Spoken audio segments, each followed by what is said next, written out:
Chapter 245. When school reopened, it was normal for new classmates to gather together for a meal. When Jiang Qin and Yuan Lin had just entered middle school, Yuan Lin, the rich little girl, took 6 girls in her dormitory to eat at Pizza Hut. A meal that cost a few hundred yuan was really not a negligible amount of money for a middle school student. According to the relationship between the teacher and the teacher, the relationship between Jiang Qin, Yuan Lin, Huang Yide, and Guan Nu was closer than that of their former classmates. Because the 4 of them were disciples of teacher Mao Xianping. They were not only classmates, but also fellow apprentices. In the future, they should help and take care of each other when they entered society. One must know that in the current entertainment circle, the proportion of students who graduated from the 2 famous schools, Shangyin and China Film, was extremely high. They hugged each other, and there were many small circles in the big circle. It was easy to become popular by helping each other and hyping each other. Guan Nu was the senior apprentice brother, so he naturally had the responsibility and obligation to organize the meal. Moreover, he was very good at talking, and he even brought up teacher Mao Xianping. If Jiang Qin and Yuan Lin still refused at this time, it was really unreasonable and inexplicable. Jiang Qin and Yuan Lin looked at each other, and Jiang Qin said with a smile, "Okay. This should be done. My treat. What do you want to eat, little sister?"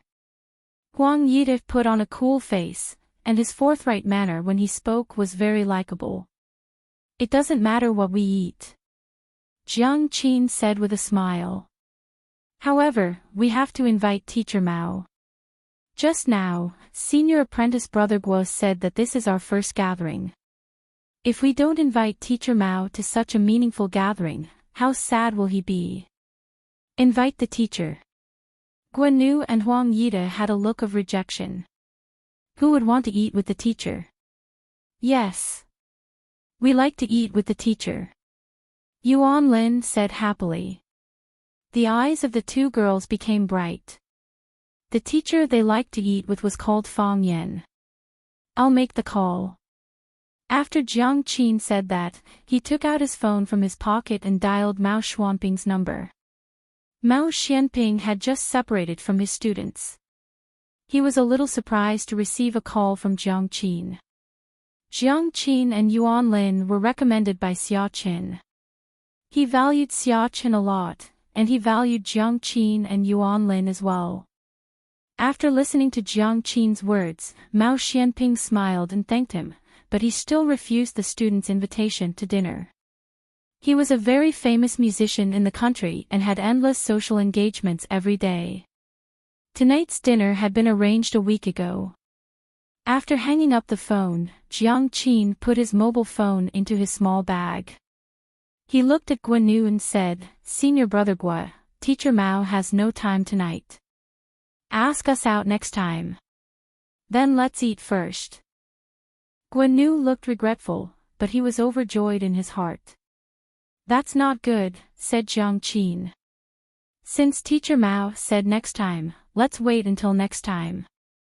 Yuan Lin and I are going to meet a friend." Yes. We made an appointment in advance." Yuan Lin nodded repeatedly. "Senior brothers, I'm sorry." The 2 girls jumped away. Guan Nu and Huang Yide stood in the same place and looked at their backs in a daze. "What a smart little girl," Guan Nu said with a smile. "She's young, but she has a lot of ideas. She refused us and left us speechless. This is treating us like wolves." Huang Yide said with a bad face, "Teacher Mao doesn't have time, but they don't have time. Teacher Mao isn't here, and they don't even have the guts to have a meal with us." Guan Nu looked at Huang Xianping with a smile and said, "Are you a wolf?" "What about you?" Huang Yide asked. "The revolution has not yet succeeded. Comrades still need to work hard."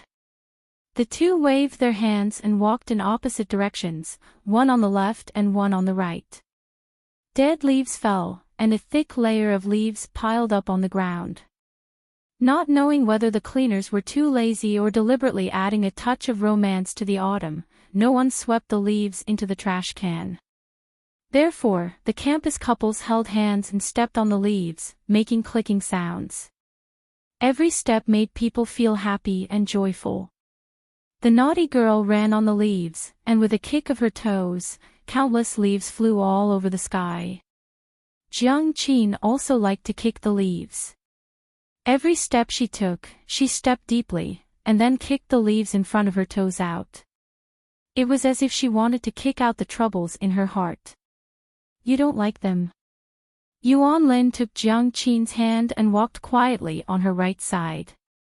What? Jiang Qin was thinking about her own thoughts and didn't hear her friend's words clearly. Yuan Lin was a little angry and raised her voice and said, I asked you if you don't like Guanu and Huang Yida. Jiang Qin thought about it and said, It's not that I don't like them, but it's not that I like them, you probably don't like them. Otherwise, why did people say that you refused to have a meal with your classmates? Yuan Lin, you didn't notice that when you were playing the zither, Huang Yida looked at you with a strange look. I noticed it too. When you were playing the zither, Guanu looked at you with a strange look. It was as if he blinked his eyelashes and there would be tenderness and honey falling out. I thought I was the only one who had such a feeling. It turned out that you also had. Jiang Qin looked at Yuan Lin and said, We are still young, don't think about love. Since we chose to learn classical instruments, since teacher Fang Yan and sister Xia Tian have such high expectations for us, then we must do our best and not let them down. Yuan Lin sneered and said, Teacher Fang Yan doesn't have any expectations for us. He said that if we can't hold on, we can pack up and come back at any time. It's not necessary to become a musician. But Sister Xia Tian has great expectations for us. She is still learning the zither, and she works harder than us. If the object of love is Fang Yan, you won't say that you are too young to fall in love, right? You damn girl, I'll tear your mouth. Jiang Qin angrily rushed towards Yuan Lin. The two girls played in the leaves for a while, and then walked side by side again, panting. It's strange, Jiang Qin said. When I was at school, I always felt that those boys were too naive and not as mature as teacher Fang Yan. Now that I'm here, I feel that Guanu and Huang Yida are really boring to put on airs all day. I think so too. Yuan Lin nodded. Why do I always find them unpleasant? I want to rush up and beat them up. Alas! The two girls sighed softly. I don't know when I can see teacher Fang Wei again, Jiang Qin said. It's the first time I've left home, and it's so far away. I really miss Mom's braised pork, Dad's dumplings, and Mr. Fang. Mr. Fang said that he is from Yanjing. When the students are on holiday, he will come to see us, Yuan Lin comforted. Mr. Fang said that he should solve problems with his head in the future. You did a good job just now, Yuan Lin said. What does he use to solve problems? Fists. The two girls looked at each other and then laughed. Jiang Qin stopped talking, and Yuan Lin also became silent. Hand in hand, they walked towards the bustling streets. That way, they could show that they were not too lonely in this city. Number 3. Lu Jing, go and stop number 3. Number 28 is going to make a layup, stop him. Wang Haoran, go. In order to cultivate students' moral, intellectual, and physical development, the school often held some competitions. The current one was the Rosefinch Senior High School Interschool Basketball Competition. This was the first round of the preliminary competition. According to the rules, the first, second, and third years would each send a team to compete for the title of the school champion. Fang Yan ran to the office to draw lots, but he drew the 9th class and the 11th class, which had the highest basketball level, together. The 11th class was a special enrollment class. What was a special enrollment class? It meant that the students had a special skill and could be admitted to Rosefinch Secondary with extra points.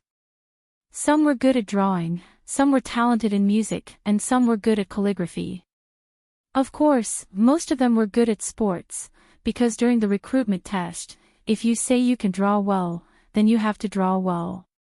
If you said you were talented in music, then you had to shout. If you said you were good at calligraphy, then you had to write a beautiful essay. However, if you said you were good at sports, as long as you were strong enough, then you had extra points. As a result, several big guys and 1.8-meter-tall men appeared in Class 11. When they walked together, it was a beautiful scene in the school. It was a tough game. Class 9 didn't have any good basketball players to begin with, and they couldn't miss school activities either. The team of 5 was barely made up by Fong Yen. The only substitute was only able to make up the team because of his height. He said he couldn't play basketball, but Fong Yen didn't believe him. Or rather, he didn't want to believe him. He tried it on the court, and when he got nervous, he ran away with the ball in his hands. Fong Yen had to believe it. It was only the third quarter, and the score was already more than 30 points. 58-12. The 9th class 21 points were almost all scored by Huang Haoran alone. He wasn't tall, and he was very short-sighted, but his three-point shot was very beautiful. Huang Haoran got the ball again, sprinted, and jumped. Fong Yen clenched his fists. He knew that as long as Huang Haoran had a chance to get the ball, he would be able to get the 3 points. Although Fong Yen knew that they were going to lose this game, he didn't want it to end here. He could teach anything, but he would teach his students to give up. Huang Haoran, come on. The cheerleaders finally got a little bit of spirit. They were also stunned by the 11th class. The gap was getting bigger and bigger, and their voices were getting smaller and smaller. Finally, there was no sound. If it weren't for Fong Yan's strict discipline, they wouldn't want to watch anymore. Huang Haoran raised his arm, and his wrist gently hooked. Bang! A giant appeared in front of him and slapped the ball on Huang Haoran's face. Paw! Huang Haoran's body fell on the solid concrete floor, and he didn't move. Chapter 246.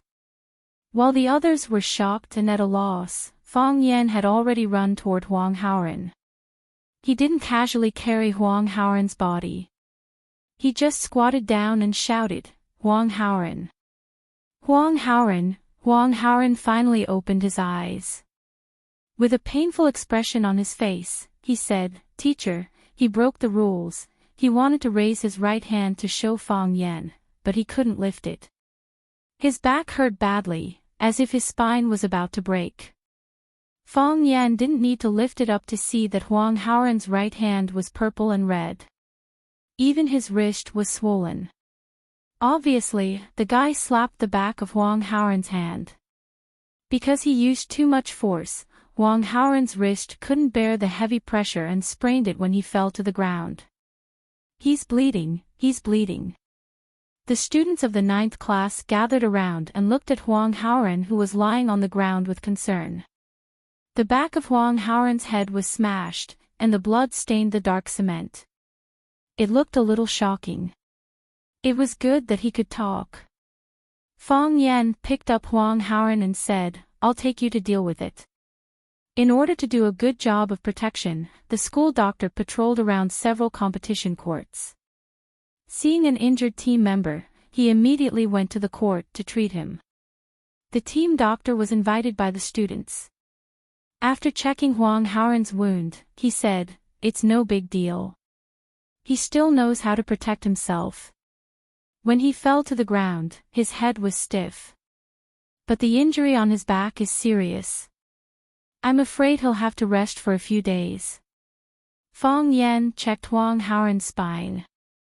There was no danger of fracture or dislocation.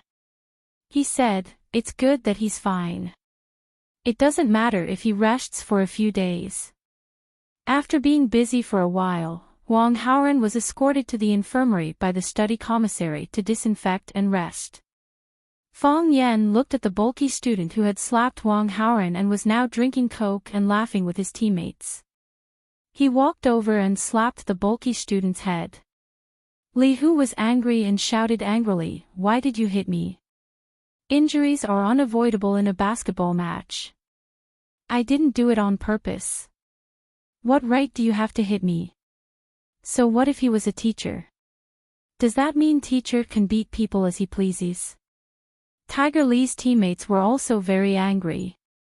A few big guys surrounded Fang Yan in the middle. If there was any disagreement, they would press him down in the middle and give him a beating. Science and technology were getting more and more advanced, but the reverence students had for their teachers and knowledge was getting weaker and weaker. In this day and age, if you dared to run in front of any student and say, "Teacher for a day, father for life," they would spit apple juice at you and call you an idiot. "You want to be my father? It's more like I am your father." Fang Yan's face was very calm. He looked at Tiger Li and said, "I hit your head, not because you injured your classmate. Of course, I am really angry about you breaking the rules and injuring your classmate. If you say you didn't mean it, I believe you. However, even if you are playing against each other, because of your foul, a classmate fell to the ground and got injured. Shouldn't you go over and help him up and apologize? He is not my teammate, he is your classmate, not your enemy. Even if you are standing on the same court, it doesn't mean that you are life and death enemies. Because of your foul, a classmate is lying on the ground bleeding. You are drinking coke and joking with your classmate. Because the person lying on the ground is not you, the person who is bleeding is not you, so you can have a clear conscience and act without any scruples. I was angry and hit you because of this reason, not because you said it was an unintentional foul that caused a student to get injured. Mr. Fang, what you said is too much." A middle-aged man wearing a Rockets jersey was sitting under a tree. He was dismissive of Fang Yan's words. It is normal to get injured in a basketball game. Even in the NBA, don't big-name stars often get injured and have to have surgery? They're still kids, so it's understandable that they don't think about things as comprehensively. If you use your own standards to demand things from them and then use your identity as a teacher to beat someone up, do you believe that I'll go to the school and report that you're physically punishing students?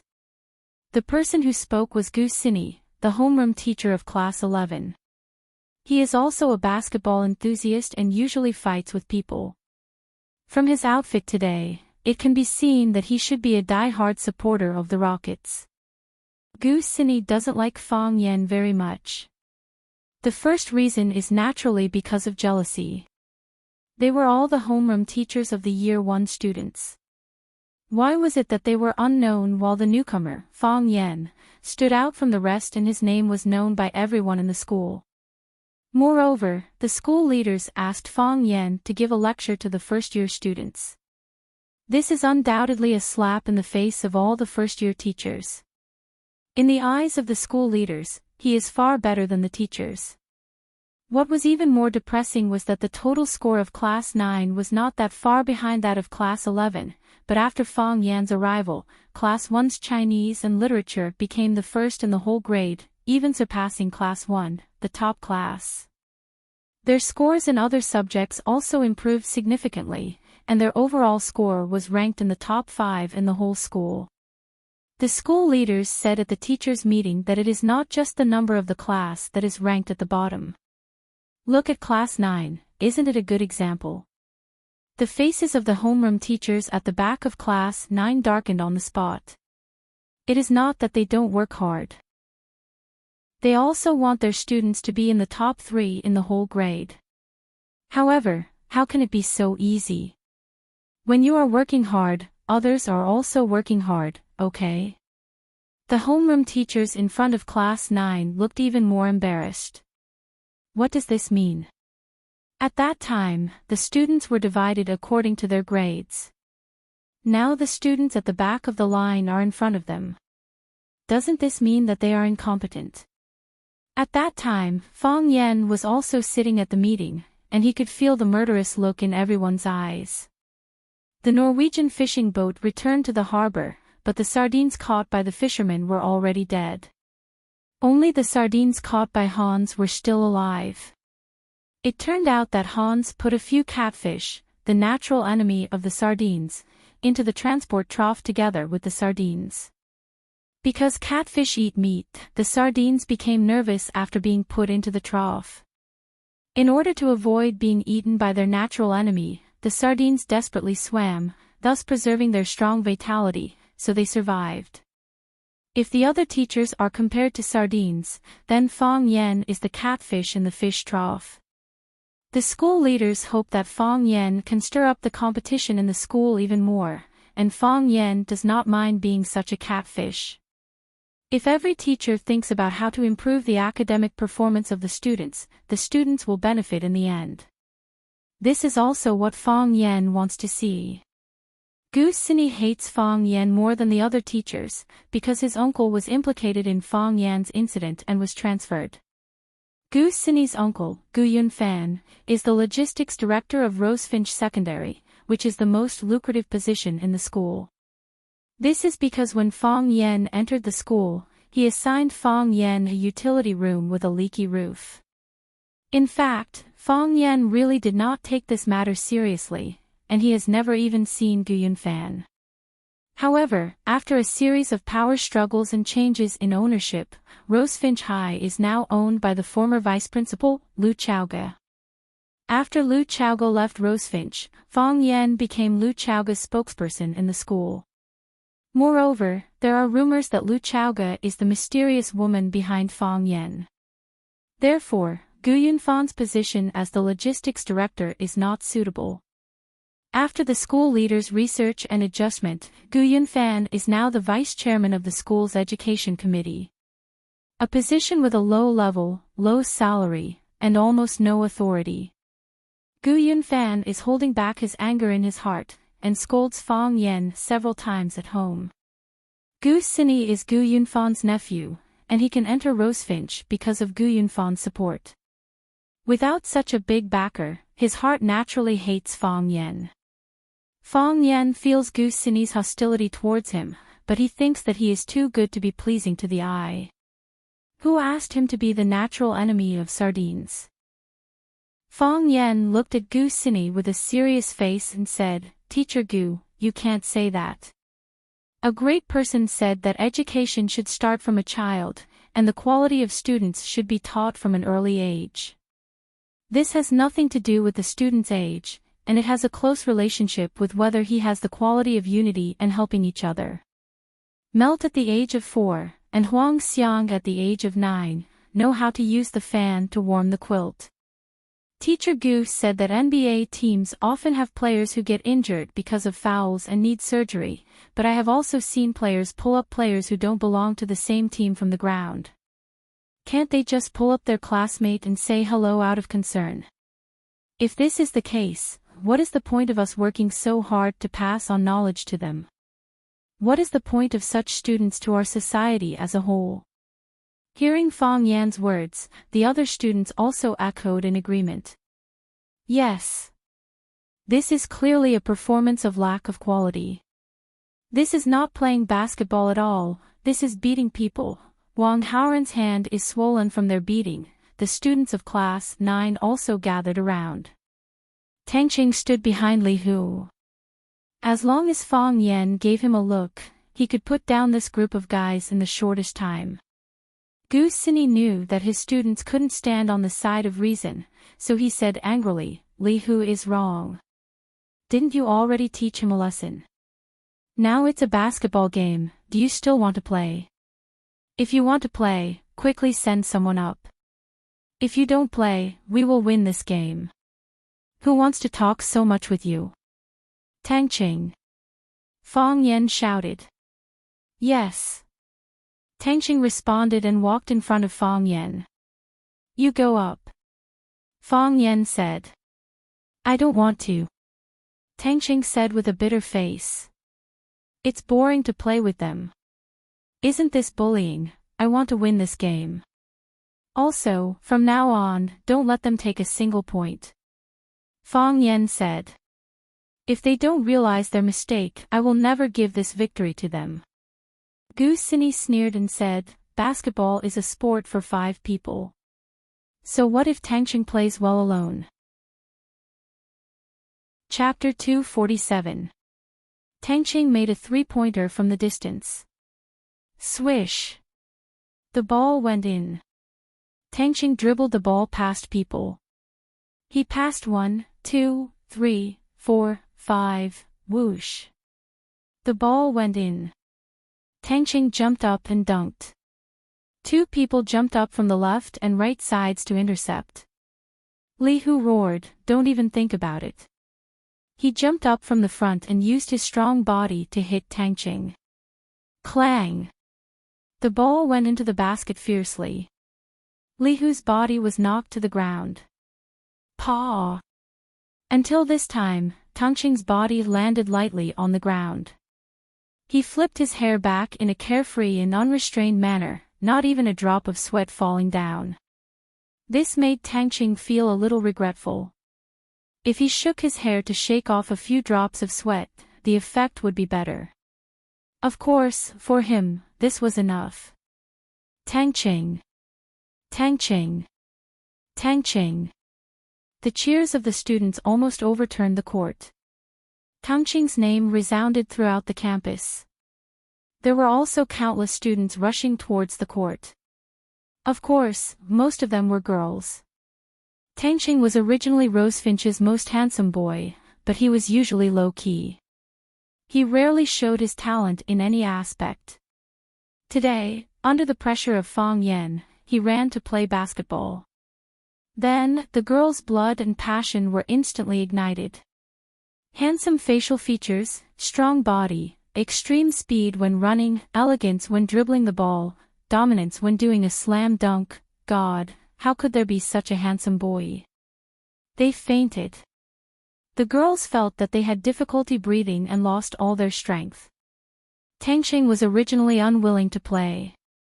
As a warrior who practiced internal martial arts, he felt that playing basketball with these guys was bullying. This was also the reason why he was absent from this game. Before, Fang Yan did not think of letting Tangqing play because Tangqing would lose his competitive spirit when he played. He could win the whole game by himself. The existence of other teammates was meaningless.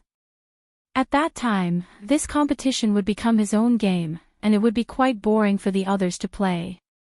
However, after Huang Haoren got injured, Fang Yan decided to teach those who didn't know how to respect others a lesson. If they don't reflect on their actions, they don't deserve the glory of victory. Sure enough, after Tangqing left the stage, the situation became one-sided. Li Hu fell to the concrete floor under the blue net. The basketball fell from the blue net and landed heavily on his body. Li Hu gasped for air, feeling his heart beating fiercely. He looked at Tangqing with fear in his eyes. It was too terrifying. It was too terrifying. He couldn't stop him if he wanted to, couldn't catch up to him if he wanted to, couldn't jump high if he wanted to, and couldn't win if he wanted to. This was the first time he felt so powerless on the court. They were like a group of children, and Tangqing was like a giant among a group of children. Although they looked stronger and taller than Tangqing, they were not on the same level as Tangqing. Tangqing alone was enough. Tangqing did it alone. This was the thought of everyone in the stadium. When the ball was in their hands, Tangqing sprinted and the ball was in his hands. Then he ran quickly and left them in the dust. Finally, he scored successfully. When the ball was in Tangqing's hands, Tangqing ran quickly. They couldn't catch up with his speed at all, and then they watched him score successfully. In the last 5 minutes of the third quarter, Tangqing scored 39 points alone. He almost didn't waste time. He took the ball and ran, grabbed the ball to attack, didn't look at the long shot, and turned and ran after the shot. When Li Hu and the others were still staring at the trajectory of the basketball and praying that the ball wouldn't go in, he had already run to the side to defend. The only thing the Class 11 players could do was to waste more time when they were serving or dribbling the ball. They wanted to finish the third quarter as soon as possible. It was too exciting, and they felt that they couldn't bear it. Moreover, as Fang Yan said, after Tangxing played, the Class 11 players didn't get a single point. Except when they were serving, they didn't even have a chance to touch the basketball. The muscles on Gu Xinyi's face twitched, and he roared angrily, "This is cheating. It's cheating with Kung Fu." Fang Yan sneered and said, "You don't even know what Kung Fu is, and you say it's cheating. Ordinary people can't do it at all. Yes, Kung Fu is to make ordinary people superhuman." Fang Yan said. Strengthening the body is also Kung Fu. Improve your speed, exercise your physique, strengthen your jumping ability. As long as Tangxing doesn't foul, everything he does on the court is reasonable. If possible, I hope that every player in the Chinese football team knows Kung Fu. Then, they can go out of Asia to the world and win every World Cup. At that time, will the opponents from other countries say that it's a foul just because they know Kung Fu? Unreasonable. Gu Xinyi left angrily. He didn't want to watch the game anymore. Fang Yan looked at the Class 9 students around Tangxing thoughtfully. It seems that it's time to let them develop morally, intellectually and physically.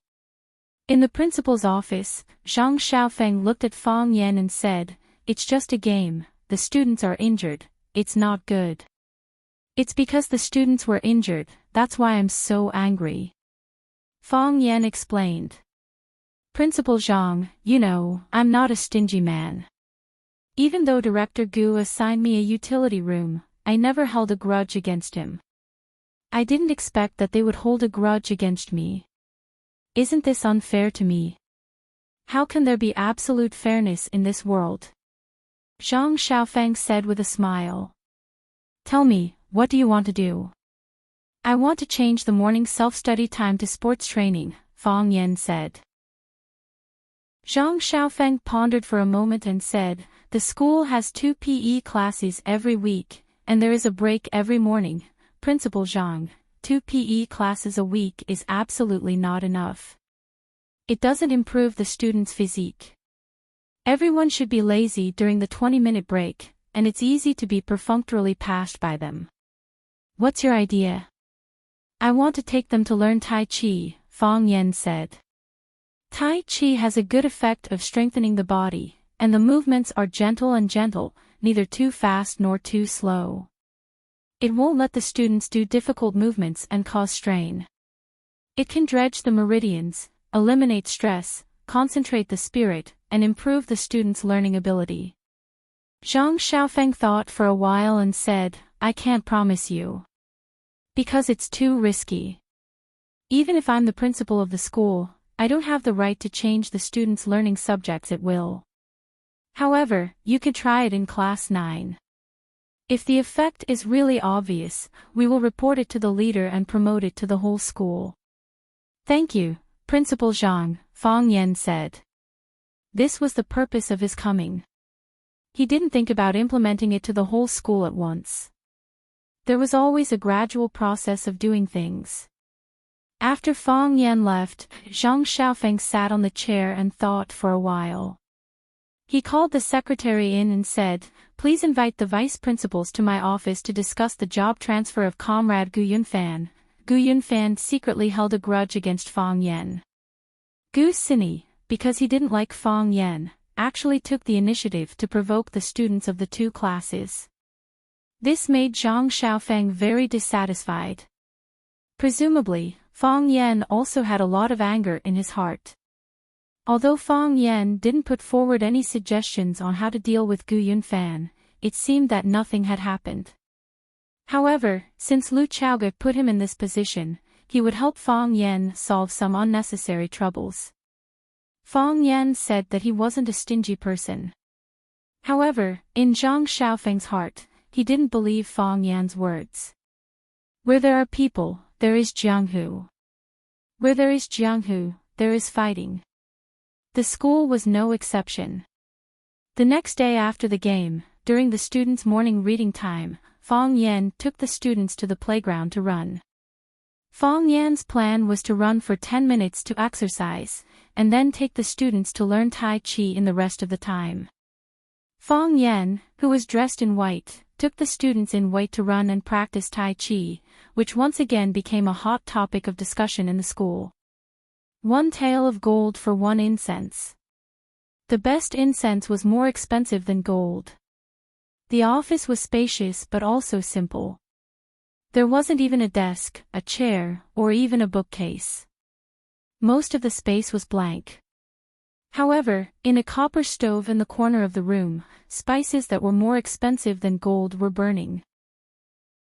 A graceful and beautiful young woman was lying on a chair, casually flipping through a fashion magazine. The office door was pushed open, and a woman in black walked in with her head held high. She didn't say a word and just handed over the folder that she had prepared in her hand. The young woman took the folder and glanced at it. She said indifferently, "No matter how cunning a fox is, it can't hide the stench on its body. Give the kid a copy of the folder." The woman in black was stunned and said, "They dared to make a move on Mississippi. Don't we need to directly eliminate them?" The woman closed the magazine in her hand and put it on the table in front of her. She said, "Aren't we already doing this? But he's only one person. If he can't even do this kind of thing well, what right does he have to bear my daughter's love?" The young woman asked. Tian has never been wronged like this before, never.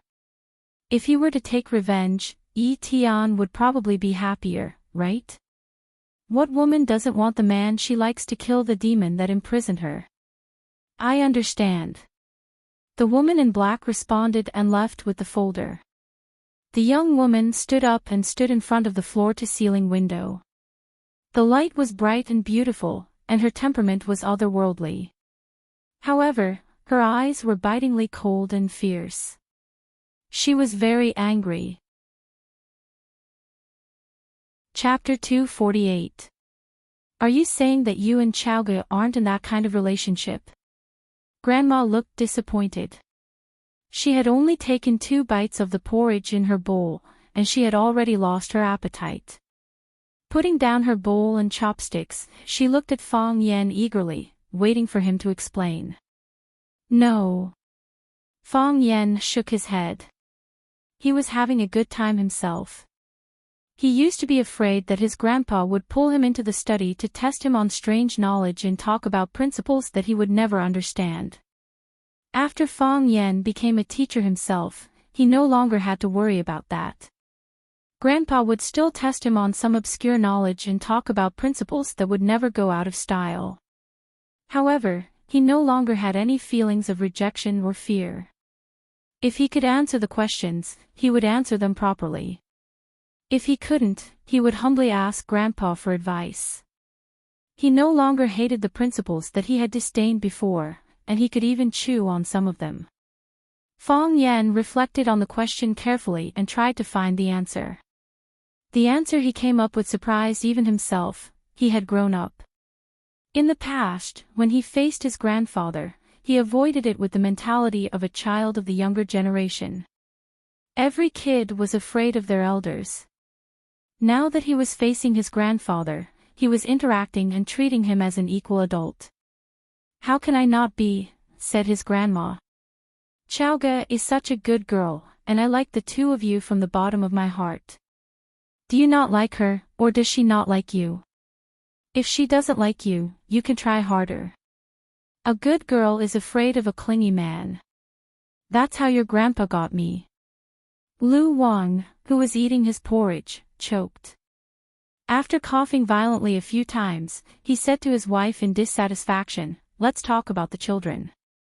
Why are you bringing up our old stuff?" Grandma was very angry that Grandpa had called the old story of how he had pursued her in the past. She took away all the dishes on the table and said, "I'm just giving an example. Why are you so sensitive about it? The things in the past were all old seeds and grains. But today, the old seeds and grains were not going to serve you. I'll be taking these appetizers away, you can let the new sesame seeds and new grain serve you. You old woman. Although Lu Gong had a stubborn temper, he was extremely tolerant and considerate to his wife. He didn't smile at outsiders, but he accompanied his wife to go grocery shopping every day. Now that his wife was angry, he also realized that he had said something wrong and said, "Why should we get involved in the affairs of young people?" Lu Gong was very cunning. He changed the topic to Fang Yen and Lu Chaoge. Sure enough, his grandmother was fooled and said, "Can I not get involved? I've always treated Chaoge as my granddaughter-in-law, but she's gone just like that." Who wouldn't be angry after encountering something like this? She then stared at Fang Yen and said, "I wasn't before, but that doesn't mean I won't be in the future. You're not married, and neither is little Lu. Just as well. If you don't like her, I'll have to talk to you. You don't even like Chaoge. What kind of person are you looking for?" After a pause, his grandmother looked at Fang Yen in horror and said, "You can't possibly like that female student, right?" "What female student?" Fang Yen was surprised. "Don't try to fool me. I've asked around. It said that you have a good relationship with a girl whose surname is Qin. Fang Yen, let me tell you, she's still a child. You're a teacher now, and a teacher should act like a model. Don't hurt others or yourself." Fang Yen wanted to bang his head against the wall and said, "Grandma, I know who the female student you're talking about is. But I just treat her as my student, and she treats me as her teacher. We have a very pure teacher-student relationship." Was it really like that? Fang Yen felt a little guilty. Moreover, there had been no news from Qin Etienne since that day when he disappeared. Was she doing well? Fang Yen felt a little sad. "Is it really like that?" his grandmother asked suspiciously. "I heard it from someone else's mouth. I heard that you two have a scandal. I also have a scandal with Lu Chaoge. You must have heard it too, right?" Fang Yen said grumpily. "Yes. I heard it. Your grandpa and I thought you two were a couple because of the scandal," his grandmother said. "Besides, you're living in the same house. Why can't you be a couple? I'll ask Chaoge to come to our house for dinner tomorrow, and I'll talk to her," his grandmother said. "You don't have to worry about it." Fang Yen felt even more depressed. How could he not care that his grandmother was looking for a wife for him? However, he wouldn't argue with his grandmother. He just needed to make things clear. Why should he make things too intense and hurt the old lady's feelings? After dinner, Fang Yen ran away in a panic. He was no longer afraid of his grandpa, but of his grandmother, who kept urging him to solve the problem of his life. Every morning, he would take his students for a morning run, do Tai Chi, go to class on time, go to Qing Feng Tea House for tea, and go to his grandpa's house for dinner. Fang Yan's life was peaceful and comfortable. As the days went by, it was hard to notice the passage of time. If it weren't for the fact that the decisive battle between Fang Yan and the Chiba army was getting closer and closer, Bailey Lu came. When Fang Yan came back from his grandma's house for dinner, he was standing in the yard waiting for him. Fang Yingying and Fang Haohan, the two cowards, were accompanying him. Fang Yan didn't want to ask him how he avoided the security at the school gate and accurately found the courtyard where he lived. It was not a difficult thing for people like them. He was just curious about why Bailey Lu, who had been beaten by him last time, now took the initiative to wander in front of him. Seeing Fang Yan come in, Bailey Lu grinned. His hair was cut, and his clothes were changed. He no longer looked like a savage who ran out of Shenangjia, and he didn't have the disgusting sour smell on him.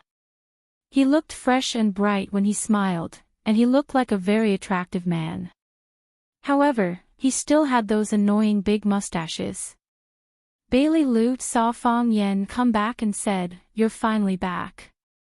Fang Yan looked him up and down and said, You've cut your hair and changed your clothes. I don't remember that you won against me last time. Going back on your word is not what people in Jianghu do, right? Last time, I stood on the top of the mountain and shouted at you for a long time. I asked you to go up and fight with me for 300 rounds. You didn't go up. So, I won, Bailey Lu explained. You've become shameless. Fang Yan sighed softly in his heart. How could a disciple of a famous martial arts school become such a rascal? I learned it from you, Bailey Lu said with a proud face. After learning it, I found that being a rascal is much more relaxing and pleasant than being a good man who keeps his word. I've decided to take this kind of rascal route in the future. Fang Yan was too lazy to talk to this guy who followed him and ate his dust. He asked, "Say it. What are you doing here?" "I'm here to challenge you," Bailey Lu said. Fang Yan's eyes turned cold and he said, "Are you serious? I'm standing in front of you. How can I not be serious?" Before Bailey Lu's voice died away, he had already rushed towards Fang Yan. Since he wanted to be a rascal, he would be a rascal to the end. Attacking first without greeting was the style of a rascal. Bailey Lu did not bring his big wine pot this time, but his fists were waving vigorously. A pair of iron fists were clenched and smashed towards Fang Yan's head. One punch could probably smash Fang Yan's head into pieces. Fang Yan also took the initiative to rush towards Bailey Lu. He did not use the advantage of Tai Chi to overcome hardness with softness. Instead, he met force with force and wanted to send Bailey Lu flying with a heavy punch. Boom, their fists collided. Bailey Lu's feet did not move, but the shoes under his feet rolled up the bluestone bricks on the ground. The bricks flew in the air, as if there was something on the ground that pushed them up with great force. Clang! Bailey Lu's back knocked down several pots of flowers and plants. Fang Yan's body trembled as he watched. This guy had to beat him up. Otherwise, he would not be able to explain to Lu Chaoga, the woman who was crazy about flowers. Bailey Lu looked at Fang Yan, who was standing in the same place and looking at him angrily. He laughed wildly and said, "That was fun. Let's do it again." As soon as his voice fell, his body rushed towards Fang Yan again. Fang Yan was not polite. His body rushed straight towards Bailey Lu. Bailey Lu's fist hit Fang Yan's chest, and Fang Yan's hook hit Bailey Lu's stomach. Although Bailey Lu had the title of a divine fist, his strength was not as good as Fang Yan's. Bailey Lu's body retreated, and Fang Yan closed in step by step. Seeing that Bailey Lu was about to retreat to the corner of the courtyard wall, Fang Yan kicked out with lightning speed. Clang! Bailey Lu's body hit the courtyard wall firmly. Kacha, kacha, the dust on the courtyard wall shook off, and then a large number of cracks appeared. Fang Yan's fist was still pressed on Bailey Lu's stomach, and he pushed back heavily. The courtyard wall collapsed, and a big hole appeared. Bailey Lu was actually punched out of the courtyard by Fang Yan. Dust flew, and even the plants on the wall fell. Bailey Lu fell to the ground, and the bricks and various green plants that fell later buried his body. Fang Yingying and Fang Haohan both gasped at the same time. This was a school. Was it really okay for them to fight like this? Fang Yan did not stop. He lifted the well cover in the courtyard with both hands and threw it at the stone mountain where Bailey Lu was lying. Boom! The well cover was too heavy, and it crushed a lot of bricks and plants. If it was an ordinary person, his bones would have been crushed. This big well cover was on the top, which was equivalent to burying Bailey Lu alive. Chapter 249. The pile of stones was silent, as if Bailey Lu had been killed by the heavy manhole cover. However, Fang Yan was still vigilant. Even Fong Yingying and Fong Haohan did not believe that Bailey Lu had been killed by junior martial uncle just like that. They stood behind Fong Yen and looked at the movement under the pile of stones from a distance. Boom! It was earth-shattering. The patio cover on the top suddenly bounced up and flew high into the sky with the whistling sound of the wind. The bricks that covered Bailey Lu's body also flew up, entangling and hitting each other. A huge body stood up straight from the ground. With a kick of his feet, he jumped high into the air. Bailey Lu did not let them down. He jumped very high and grabbed the patio cover that was about to fall from the highest point. He held the patio cover with both hands and moved his feet in the air. He rushed towards Fong Yen, who was standing in the yard. He flew over the courtyard wall and held the patio cover with both hands. He rode on the clouds and rode on the mist with great momentum. The patio cover was his weapon of attack. He was going to use the cover to kill Fong Yen directly. Whoosh! The wind was howling, and the broken branches on the ground were blown up. Fallen leaves fluttered in the air like countless butterflies dancing around Fong Yen. Fong Yen stood where he was and prepared to take this attack head-on. Fong Yen, go to hell! Bailey Lu roared. He took advantage of the situation from above. He swung the patio cover and smashed it hard towards Fong Yan's head.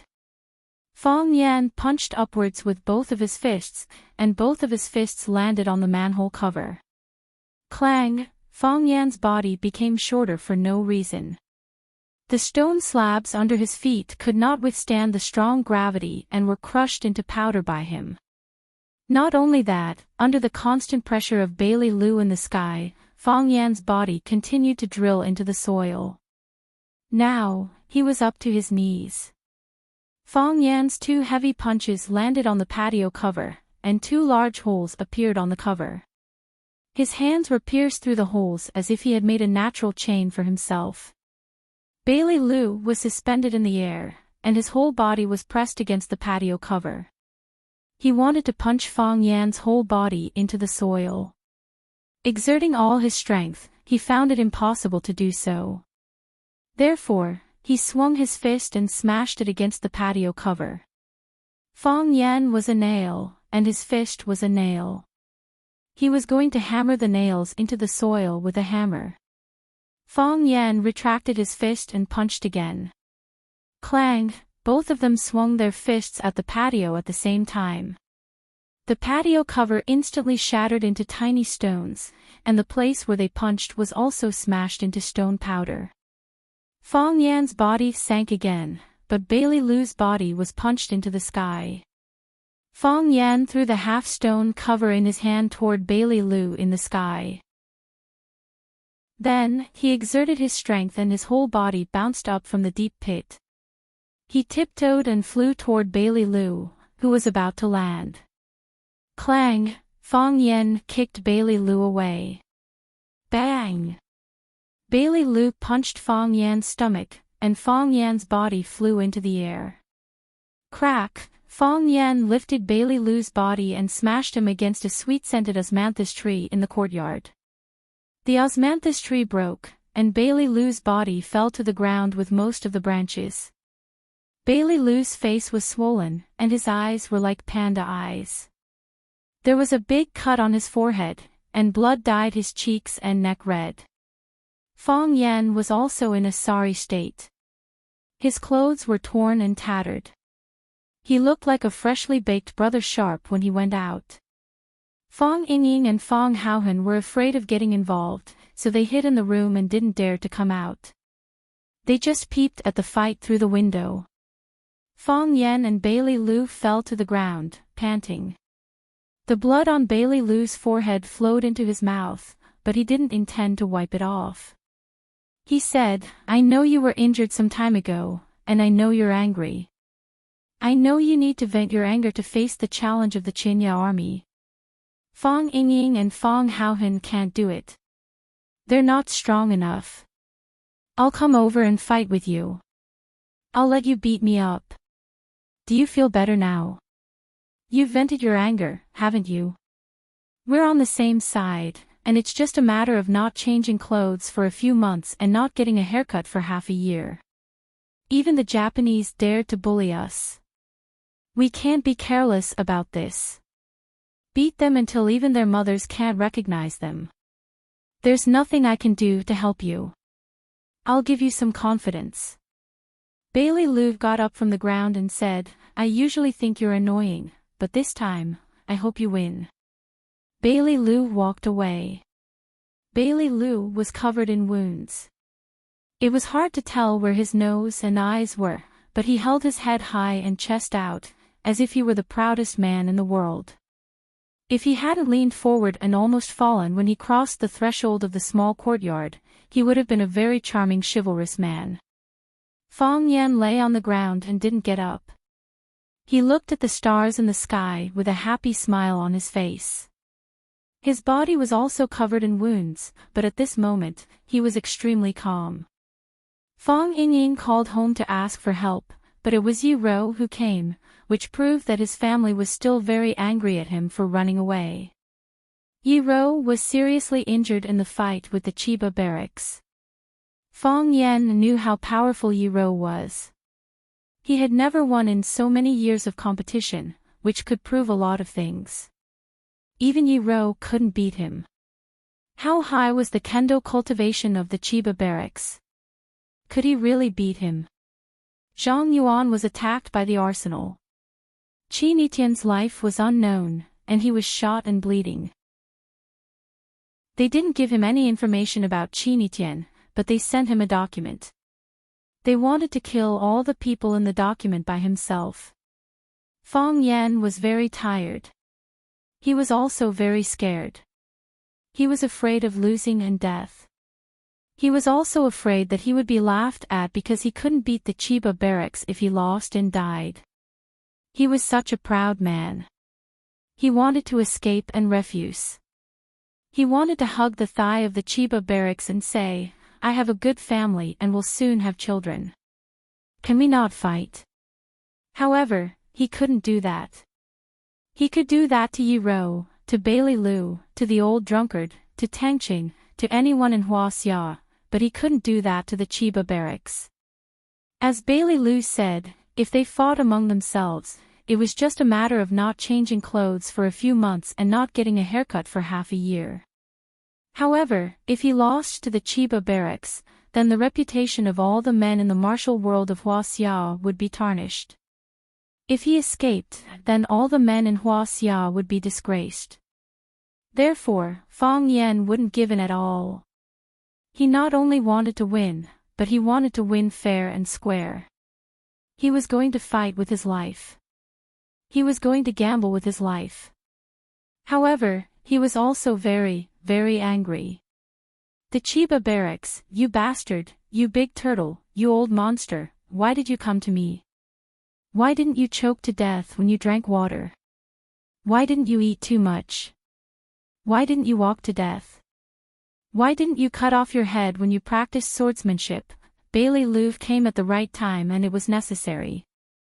After this battle, he felt refreshed. Now he didn't care about his family's attitude or Qi Nitian's physical condition. No matter what, he had to complete the task given by the Qin family. There was only one thought in his mind, to defeat the Chiba barracks. Fang Yingying and Fang Haohan finally came out. When they saw the big hole in the courtyard wall, both of them showed expressions of lingering fear. This made Fang Yan very regretful. Why did he give them the words heroes as their names? It was such a good word, but it had been ruined by these two cowards. Junior Marshal Uncle was lying on the ground, and they didn't dare to stand. Fang Yingying was lying on the left side of Fang Yan, and Fang Haohan was lying on the right side of Fang Yan. Fang Yingying said, Bailey Liu is a good person, but his character is a little bad. Bailey Liu said that Fang Yingying and Fang Haohan were not good enough because they were not strong enough. This sentence offended both Fang Yingying and Fang Haohan. They decided that they would never play with a guy like Bailey Liu, who spoke ill of others in front of others. Actually, Fang Yingxiong and I also thought of sending ourselves up to be beaten up by little Uncle Master. However, we were afraid that we wouldn't be able to appease little Uncle Master's anger after being beaten up. Heroes, heroes. Fang Yan looked at the brightest star in the sky and said, "Tell me honestly, do you think I can defeat the Chiba barracks?" Fang Yingying said without thinking, "Of course. In my heart, Junior Martial Uncle is invincible. Not to mention the Chiba barracks, even if the father of the Chiba barracks came, he would be killed by Junior Martial Uncle with one slap." "I know. You mean that I can only beat the father of the Chiba barracks, right?" Fang Yan asked. You had to listen to the words of Fang Yingying and Fang Haohan skillfully. Otherwise, you wouldn't understand what they meant at all. Fang Yingying touched his nose awkwardly and said, "Anyway, I think Junior Martial Uncle must win." "I think so too," Fang Haohan echoed. Fang Yan sighed softly and said, "You don't think that I can beat the Chiba barracks? Otherwise, why would you go and use that kind of trick on him? I am your Junior Martial Uncle, so you have to stand on my side and cheer me up. Yi Ro thinks that I can't beat the Chiba barracks, so she came. Bailey Lu also thinks that I can't beat the Chiba barracks, so he came. My parents, Grandpa, and the old drunkard all think that I can't beat the Chiba barracks. So they didn't say anything. Everyone thinks that I can't beat the Chiba barracks, but no one stopped me from fighting him. They don't want me to die, but they can only watch me die.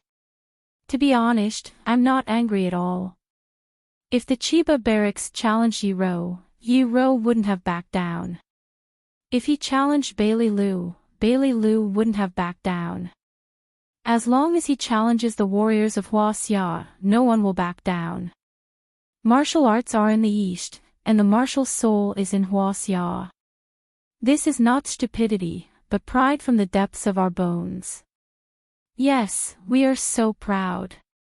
Even if they were to die in battle, they would not show any signs of retreat or fear towards them. These things should only be shown on them. Fang Yingying, Fang Haohan, if I die, don't be sad for me, Fang Yan said softly, his face shining. Because I will die with pride. Fang Yingying's eyes were wet, and he said in a choked voice, "I know, I won't be sad, I will be proud of Junior Martial Uncle." Fang Haohan's face was full of tears, and his hands tightly grasped the grass on the ground, turning the fresh grass into grass pulp with a fragrant smell, and said, "Junior Martial Uncle, you are my and hero's idol, in the past, in the future, and always." Fang Yan nodded with satisfaction and said, "That's it. Practice hard and help me take care of my parents. Don't think about challenging the Chiba barracks to avenge me. If you have the chance, kill his son, Chiba barracks." Chapter 250. Death is like a lamp going out. This saying is wrong. A lamp could be lit again if it was extinguished, but if a person died and was lit, they would become a jar of bone ash.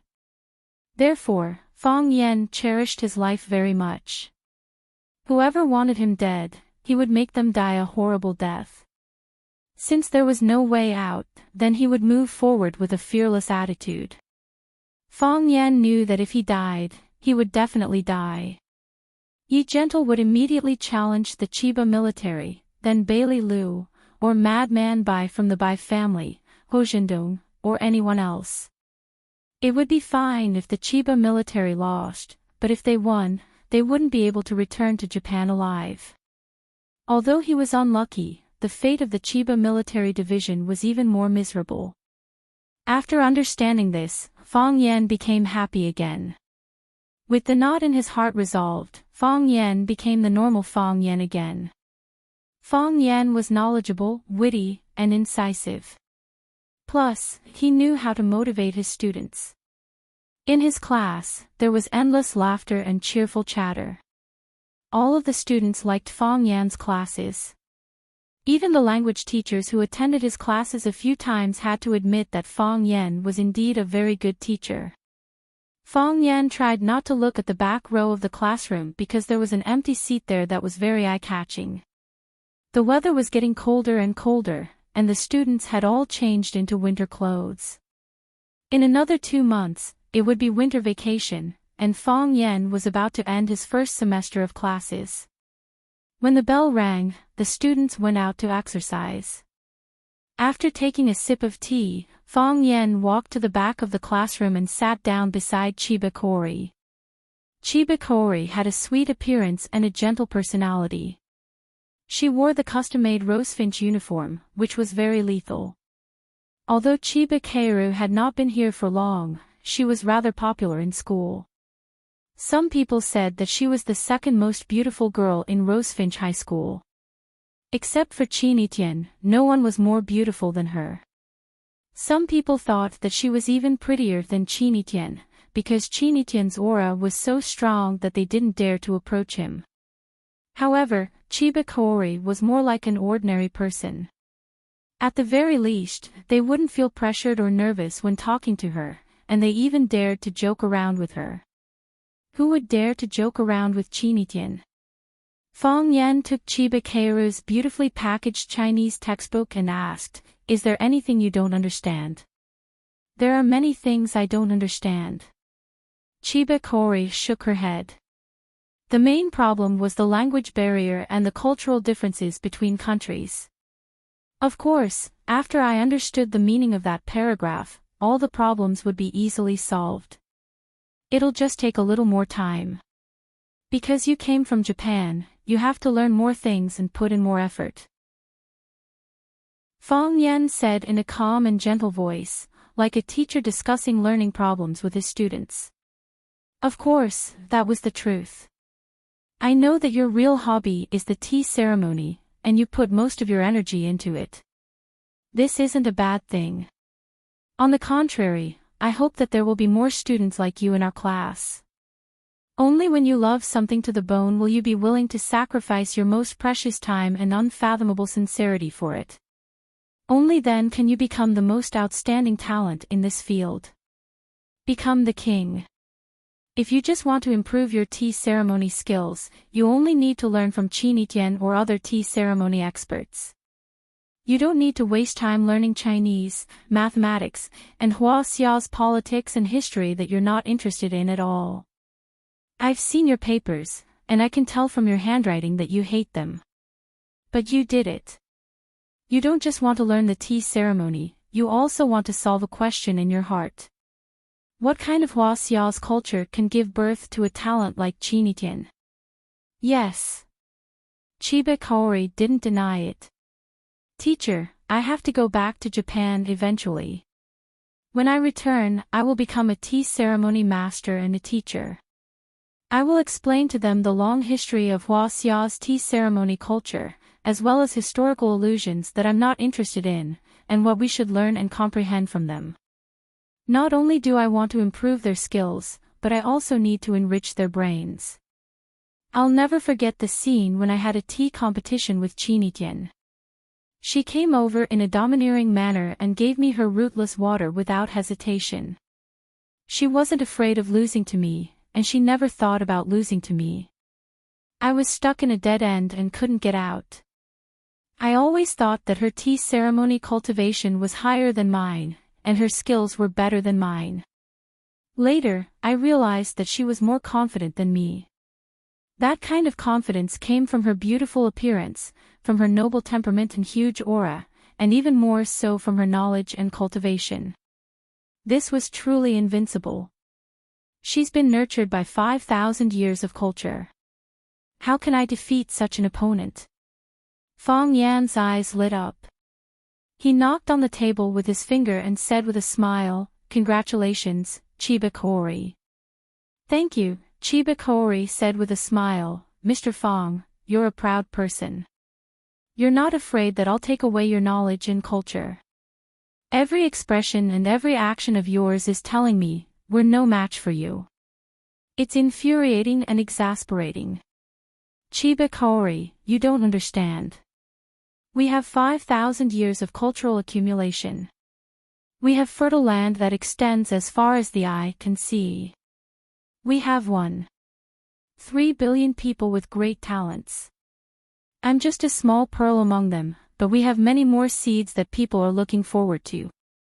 They're taking root, sprouting, and will soon grow into towering trees.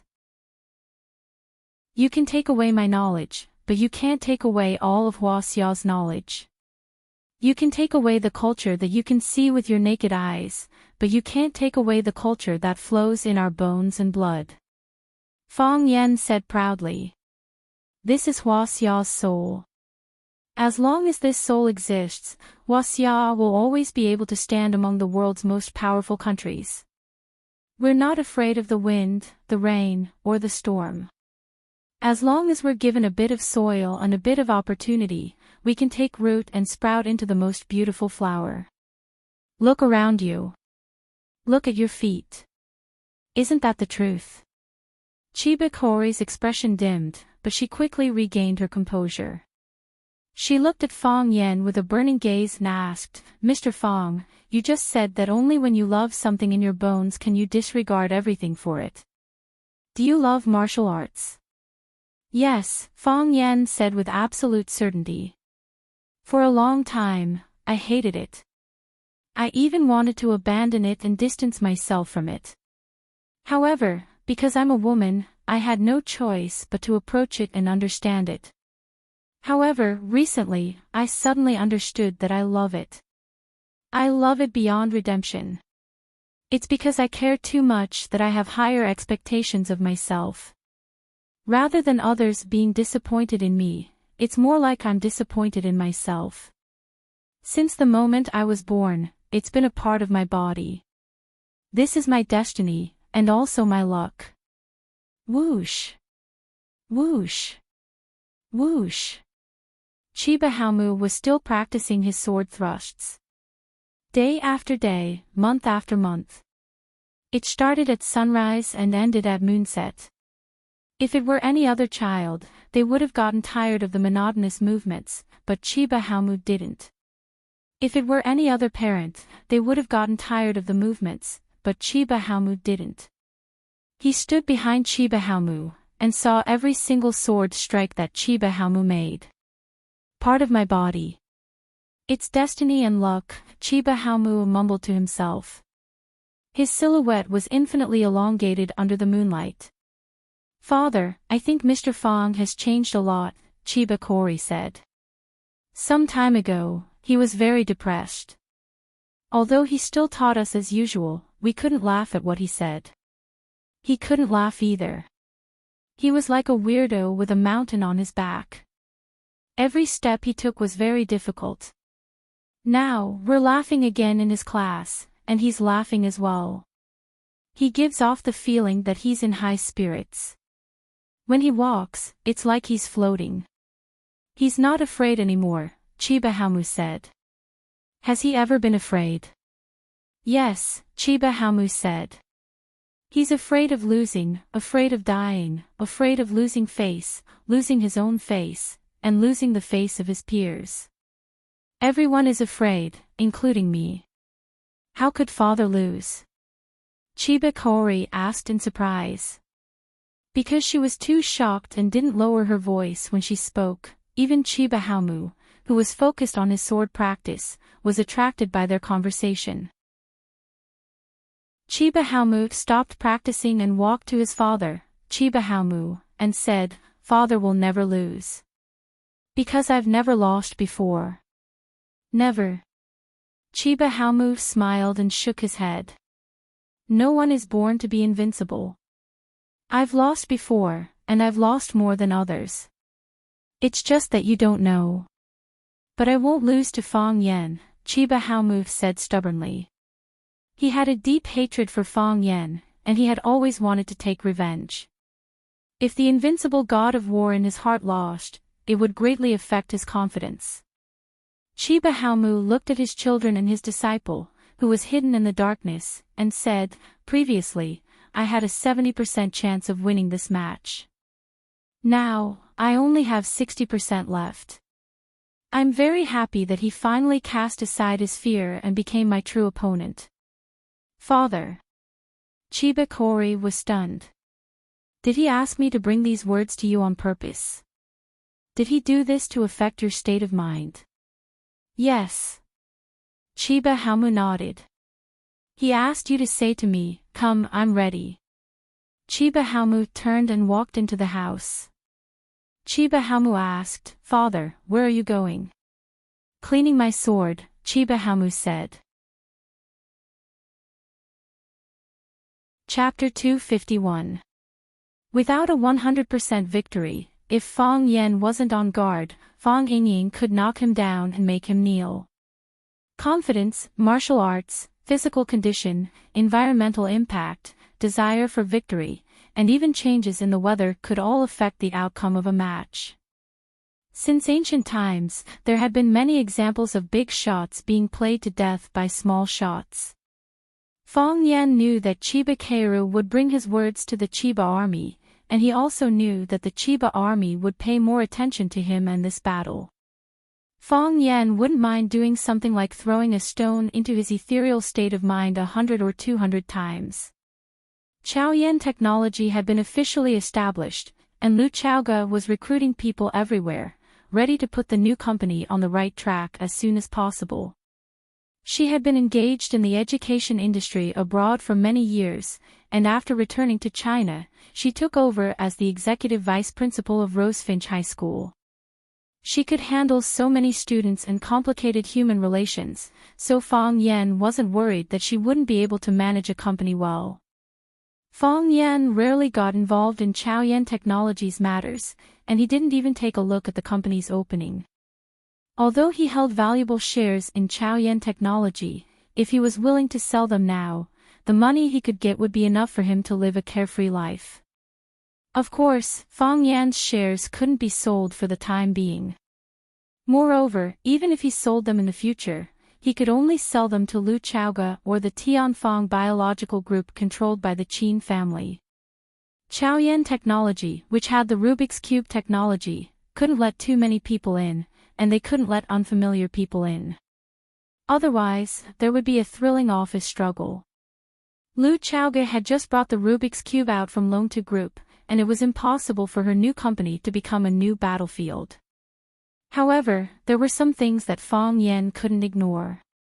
It was Fang Yan's first time coming to Chaoyan Technology.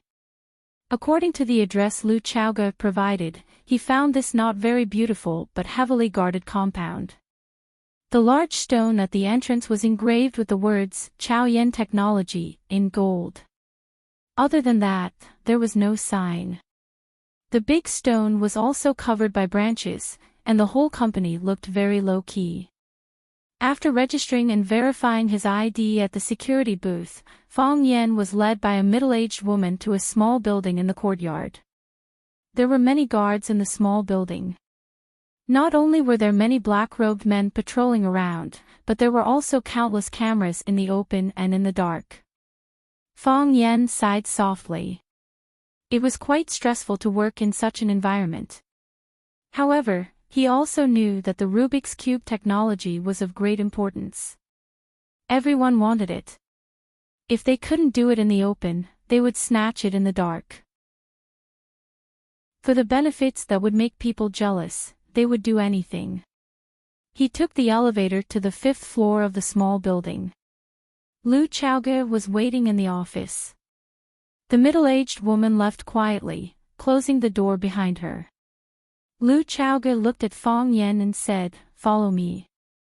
She turned a globe on the desk, and the bookcase behind the desk immediately opened to both sides.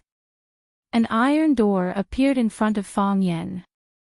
Lu Chaoga opened the iron door and went in first. Fang Yan also stood in. There was a row of Arabic numerals on the wall, but Lu Chaoga pressed the letter P at the top. So, the bookcase closed automatically, the iron door closed in the middle, and the elevator began to slowly descend. Seeing Fang Yan's puzzled eyes, Lu Chaoga explained, "Those Arabic numerals are all traps. Whether you press 1 or 9, they will automatically alarm. Only P can reach the research room." "What is this place?" Fang Yan asked. The setup was a bit old and didn't seem to be new. In such a short time, it was difficult for Lu Chaoga to build such an extremely safe research room. This yard originally belonged to Huaqing University of Aeronautics and Astronautics. They built such a research room next to the school to study the latest aircraft parts. Later, when the University of Aeronautics and Astronautics moved, they had a more advanced and more hidden laboratory, so they were ready to sell this property. I communicated with them and used the money to buy this courtyard. Is it safe? Fang Yan asked worriedly. If he were to use something that had been used by others, it would be easy for his secrets to be leaked. I've changed all their previous designs, Lu Xiaoga said. These are all newly added by me. They needed to enter from the underground entrance, and I sealed the entrance with alloy. No one could open it. Not even myself. What about this elevator? The elevator was original. Only the previous director knew about it. I couldn't bear to remove the setup of the elevator, so I installed the most advanced scent detector from Tianfang Biological Group. Scent detector. Fang Yan looked at Lu Chaoga with a puzzled expression. Everyone's body emits a unique scent. This scent is difficult to imitate and impossible to decipher. Moreover, the composition of this scent is quite complicated. The scent emitted when happy is different from when angry. Even if they kidnapped me, it would be useless. The computer recorded the scent on my body.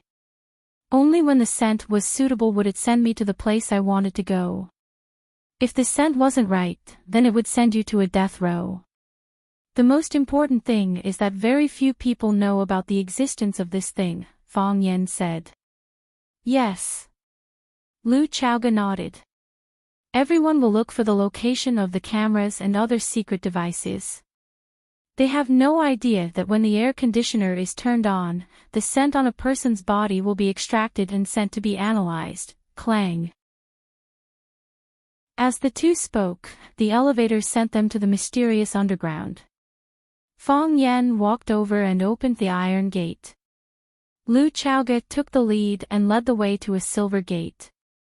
His eyes swept over the electronic lock on the silver gate, and the silver gate immediately split into two crescent buds that opened to both sides. Only then did an advanced and busy underground research room appear in front of Fang Yan.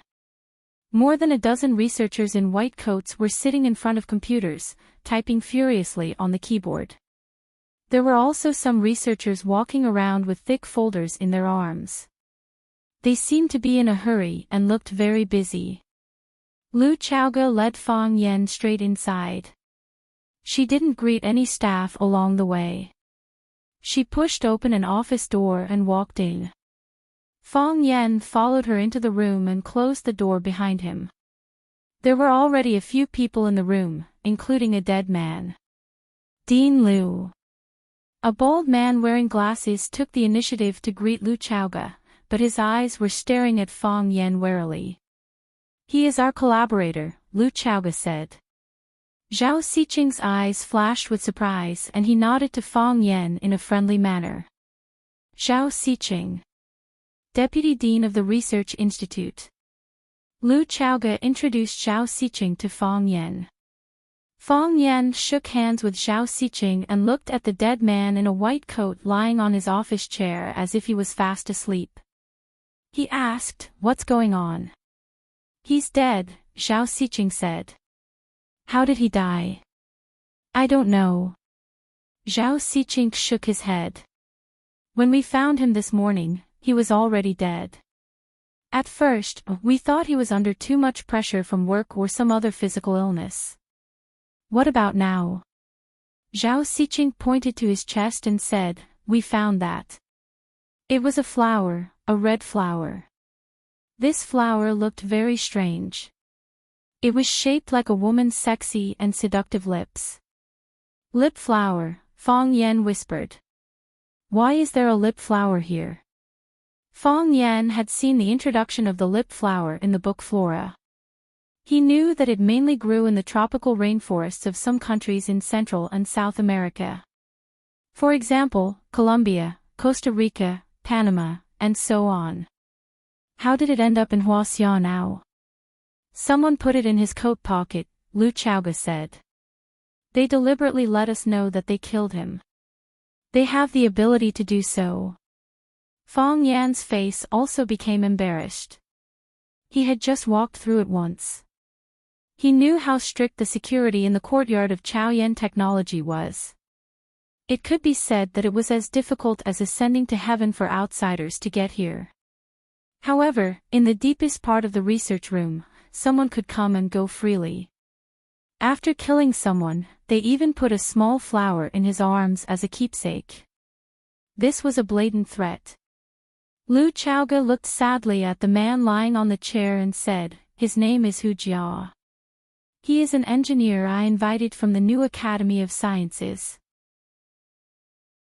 He is mainly responsible for the application of Rubik's Cube technology in daily life. Because Hu Jia just came, I dare not give him the core technology of Rubik's Cube. So, he is dead. Where did he come from?" Fang Yan asked. "I don't know." Lu Chaoge shook her head. "Before you came, I went to the computer room to look at all the surveillance videos. I didn't find any suspicious people coming in. Is this person a ghost? So many surveillance cameras can't capture his figure." Zhao Xiqing scolded angrily. "Dean Lu, this matter must be resolved as soon as possible. We can't hide it for too long. If other staff members find out, it will cause panic in the research room. At that time, no one will have the mood to stay and work." Lu Chaoge looked at Fang Yan and said, "I am going to call the police after you see it. Although I know there is no point in doing so. But, after all, someone died in here." "Calling the police is not the first choice," Fang Yan said. "If the police come, the defense here will lose its meaning. The first thing we need to do now is to find the person who sent the flowers." "Where?" Zhao Xiqing asked eagerly. "I don't believe he is a ghost," Fang Yan said. "Since all the cameras can't capture his figure. Maybe he is still hiding in this research room and hasn't left." Everyone in the room sucked in a breath of cold air. The killer was still among them. He could cut off their heads at any time. Chapter 252. Are you sure?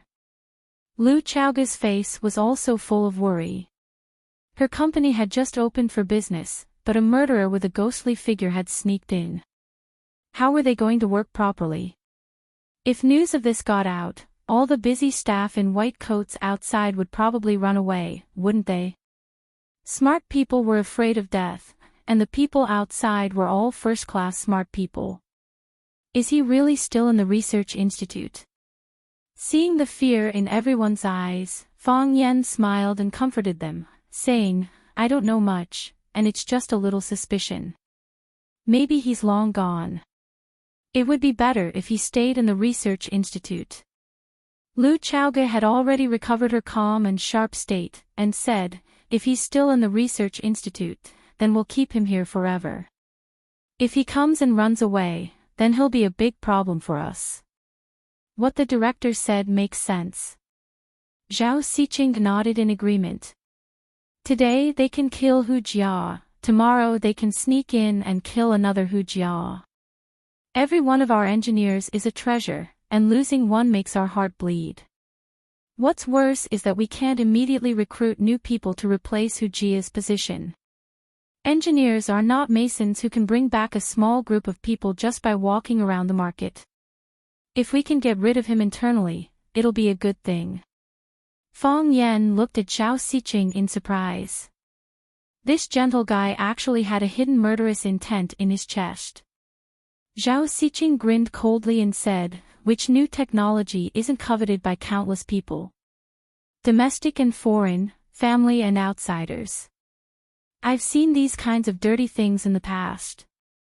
Fang Yan was too lazy to ask about Zhao Xiqing's background.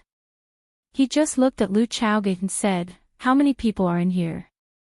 21 researchers, 47 assistants, 69 security personnel.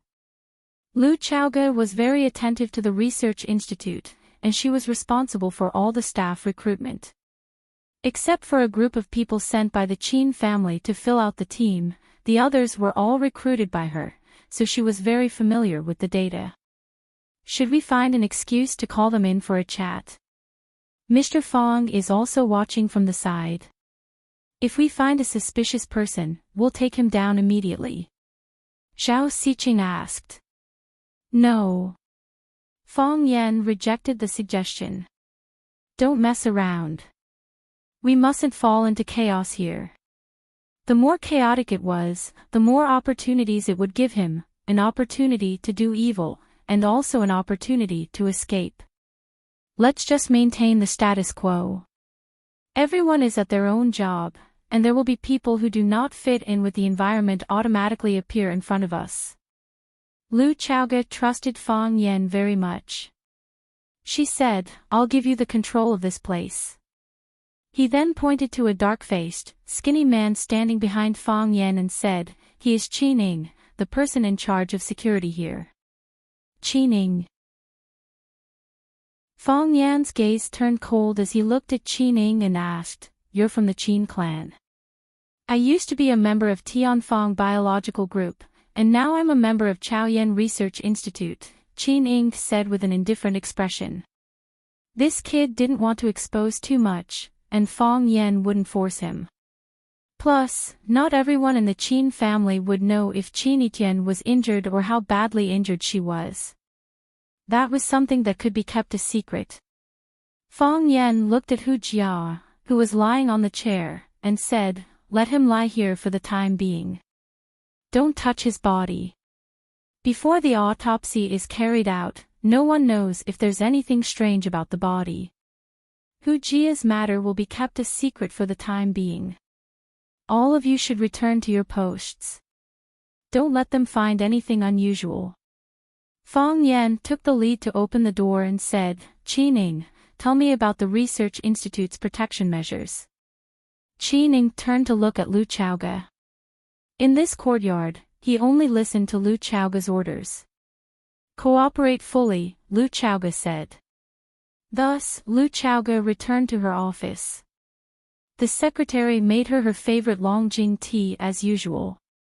The head of the logistics department came to her office to report on work, and the two talked for a long time. When Zhao Xiqing went out, his face and neck were red.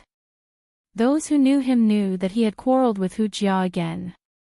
Hu Jia was the main person in charge of the Rubik's Cube technology research, and the two of them often quarreled because of different research directions.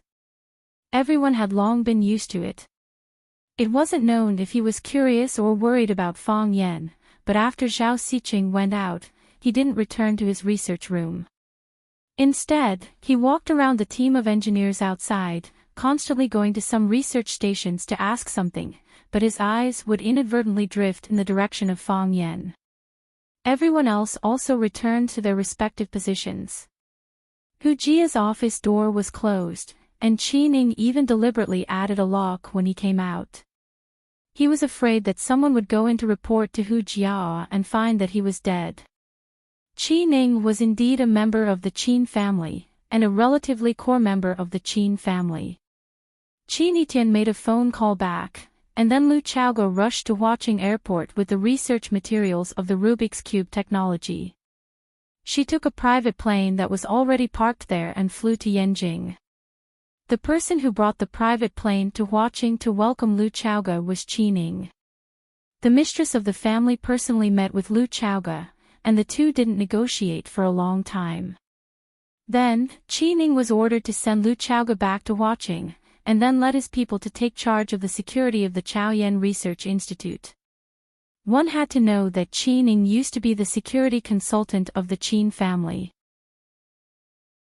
He was mainly responsible for the safety of the family head and mistress when they went out, greeting important businessmen, and protecting visiting politicians. Of course, he wasn't the only person in charge. There were also a few old monsters who were inseparable from the family head and mistress. Later, when Miss Qin Etienne came to Huaqing to study, an old monster followed her to Huaqing.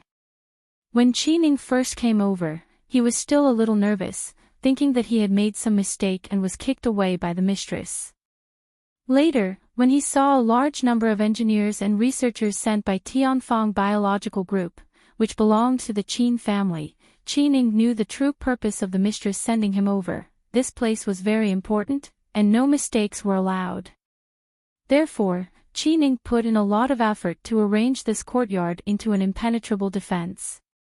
However, something still happened to Chaoyan technology, and it was the Chaoyan Research Institute, which was the core of the underground. This was a huge blow to Qining. Were the assassins outside already so powerful? Only Dean Liu has the chance to come down from the elevator in the office. Everyone else has to go through that door. Qining said, pointing to a closed silver passageway. However, it's impossible for outsiders to get in. To pass through that door, you have to go through many checkpoints. Not only are there advanced equipment checks, but there are also manual checks. Most of my brothers are also stationed there. They are all veterans, and it's impossible for them to make such a big mistake. No one doesn't make mistakes. Fang Yan said with a smile. Some people do it intentionally, and some do it unintentionally. I don't doubt your professionalism. After walking into the courtyard of Chaoyan Technology, I felt a lot of pressure. However, our eyes have blind spots, and our brains also have blind spots. What we have to do now is to find those blind spots and fill in those loopholes. Qining looked at Fang Yan with puzzled eyes and said, "Who are you?" Fang Yan grinned and said, "Curious about me now? I asked you if you were a member of the Qin family just now, and you didn't seem to want to reveal your identity. There were too many people in the room just now, and the Qin family is more low-key. The Qin family is more low-key." Fang Yan thought of the scene when Qin Etienne appeared in the tea house in a Rolls-Royce Phantom with the old housekeeper. He really couldn't agree with what Qining said. Although his expression was so serious. "I am Qin Etienne's teacher," Fang Yan said. Qin Ying's eyes became more playful as he said, "What you said is not what a teacher should know. Teachers will not teach such knowledge to students." "My teacher is a bit special," Fang Yan said. From Qin Ying's reaction, it could be seen that he did not know the relationship between him and Qin Etienne. It seemed that the Qin family was still persistent in keeping this matter under wraps. This discovery made Fang Yan happy and disappointed. He was happy that the Qin family thought that he and Qin Etienne were just playing a game. He was disappointed that the Qin family did not put him in their eyes. Fang Yan walked very slowly. His ears were listening to Qin Ying's introduction of the entire research institute's protective measures, but his eyes were scanning everyone he passed. He had a hunch that he was among these people. A white-haired engineer was recording something on a computer. His typing speed was very fast. It seemed that he had made a new discovery and was now very excited. A balding engineer was lying weakly on a chair.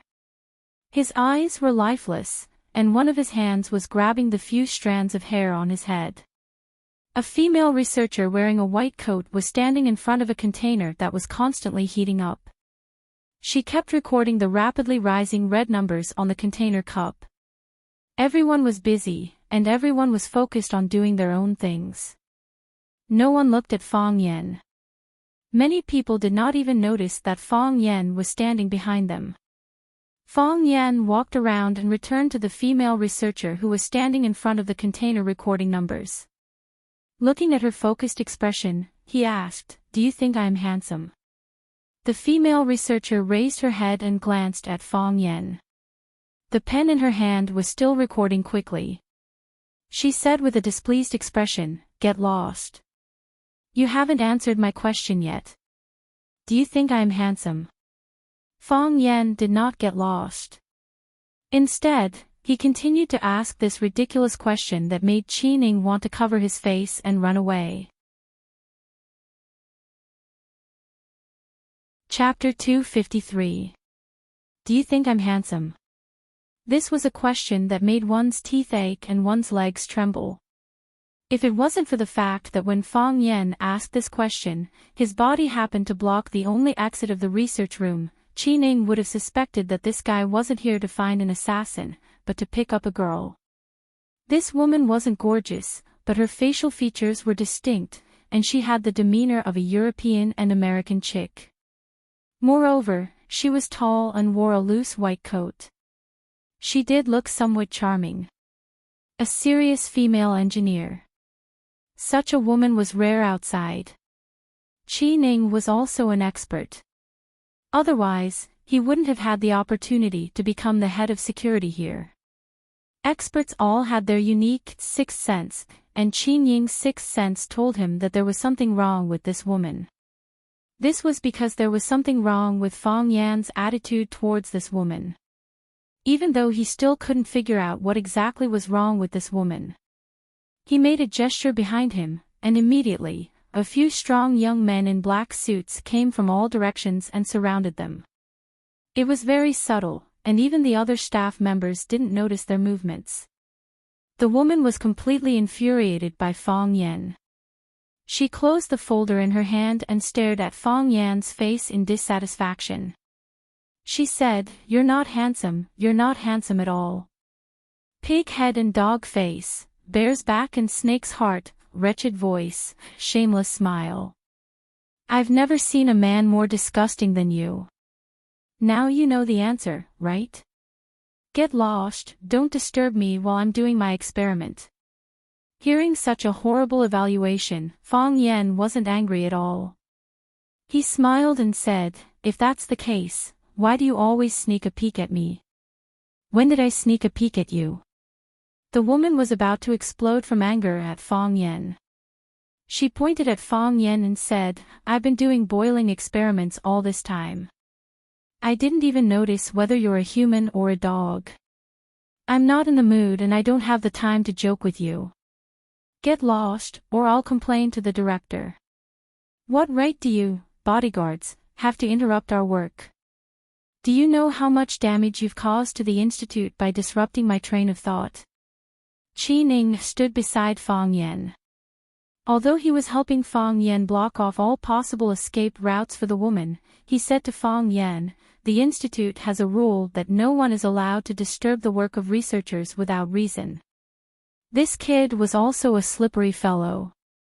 Before things were clear, he was not willing to bear any responsibility.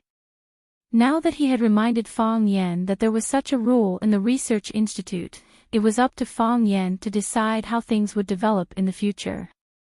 Of course, since it was Fang Yan's decision, Fang Yan naturally had to bear the consequences.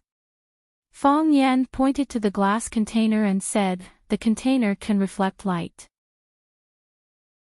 Although your gaze was fixed on the container and you were constantly recording the boiling index on it, I could still feel that you were secretly sizing me up. Of course, at that time, I was only suspicious, but I couldn't be sure that you were definitely looking at me.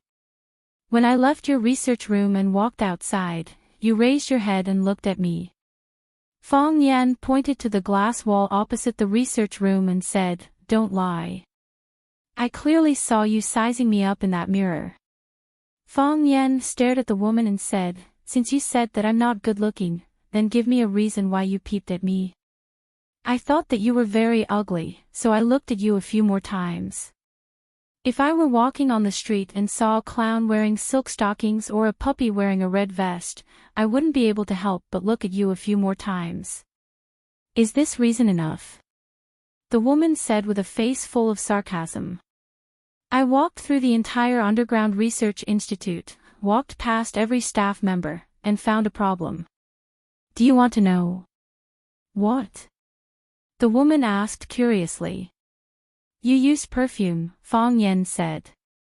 "In the entire underground research institute, only you use perfume. Isn't that strange? People like you who are in the field of bioengineering should be very resistant to foreign smells. The lip flower is too fragrant, so you need to use perfume to cover its original smell, is that right? In your opinion, engineers should be sloppy, not bathing for 3 to 5 days, and not getting a haircut for a year and a half, is that right? You became suspicious because you saw a slightly more normal engineer. I used perfume because I don't like potions. Although I'm an engineer, I really don't like to deal with these strange and unpleasant potions all day long. I don't like my job. Is that a crime? I don't know which criminal law I've broken. I really don't understand. How can a woman who buries herself in research all day have such a sharp tongue? Is it natural? Fong Yan said with a smile. Who are you? I don't know what you're talking about, the woman said. My Chinese name is Luo Lin Na, English name is Jane, many people here know me. You can also ask Director Lu Chaoga who recruited me or my supervisor, Zhao Xiqing. The institute still has my file. Have I made myself clear enough? Fong Yan looked at Qi Ning, who nodded and said, she's not lying. There aren't many female engineers in the institute, we see her going to work every day. This made Fong Yan feel a little strange. If an engineer was recruited through the proper channels, how could she become the lip flower killer? Could it be that when Lu Chaoga was recruiting, she had already found a chance to sneak in? Engineer killer. This kind of profession was rare. The other party was really willing to pay the price. Fong Yan waved his hand, no longer thinking about this question. As long as he caught the person, he would be able to get the answer from her mouth. Let's talk, Fong Yan said with a smile. To prove your innocence. Luo Lin Na stared at the boiling test tube and said, as you can see, I'm in the middle of an experiment, I don't have time to talk to you. Fong Yan looked at the rising red number on the test tube and said, unfortunately, it's not up to you. As he spoke, he reached out to grab Luo Lin Na. As long as he had this woman in his hands, he didn't believe that she could play any tricks. At this moment, danger struck. Yes, Fong Yan smelled danger. When he saw Luo Lin Na's eyes turn cruel, he understood that this woman must have a backup plan. Dodge, Fong Yan shouted. Qi Ning saw Fong Yan rush out at an extremely fast speed and retreat at an even faster speed, and knew that things were not good, so he followed behind Fong Yan and ran out of the research room. Bang! With a dull sound, the red liquid in the test tube boiled to the extreme, and the test tube could not bear the burden and exploded. Not only did the test tube explode, but the entire glass research room that the woman was in also collapsed. The attack power of the liquid bomb was too strong. The red liquid in the test tube had a strong corrosive effect, and wherever it fell, it would corrode and burn, emitting white smoke. If Fong Yan and Qin Ying's reactions were any slower, they would have been burned into a foul smell. Bang! The sound of an explosion came from Hu Jia's office not far away, and the glass of Hu Jia's door and window was smashed by the strong airflow, flying towards the crowd outside the office. The crowd was in chaos, and everyone screamed and fled in all directions. Fong Yan pushed Qi Ning, who was on his back, away, and began to search for Luo Lin Na. This lip-smacking killer named Luo Lin Na was extremely dangerous, and her scheming and skills were top-notch. Under Fong Yan's various tests, she did not reveal any flaws, and kept stalling for time until the liquid bomb in the test tube exploded. Only then did she reveal her true colors. If it wasn't for that heart-palpitating gaze, she would probably be able to do even more things, right?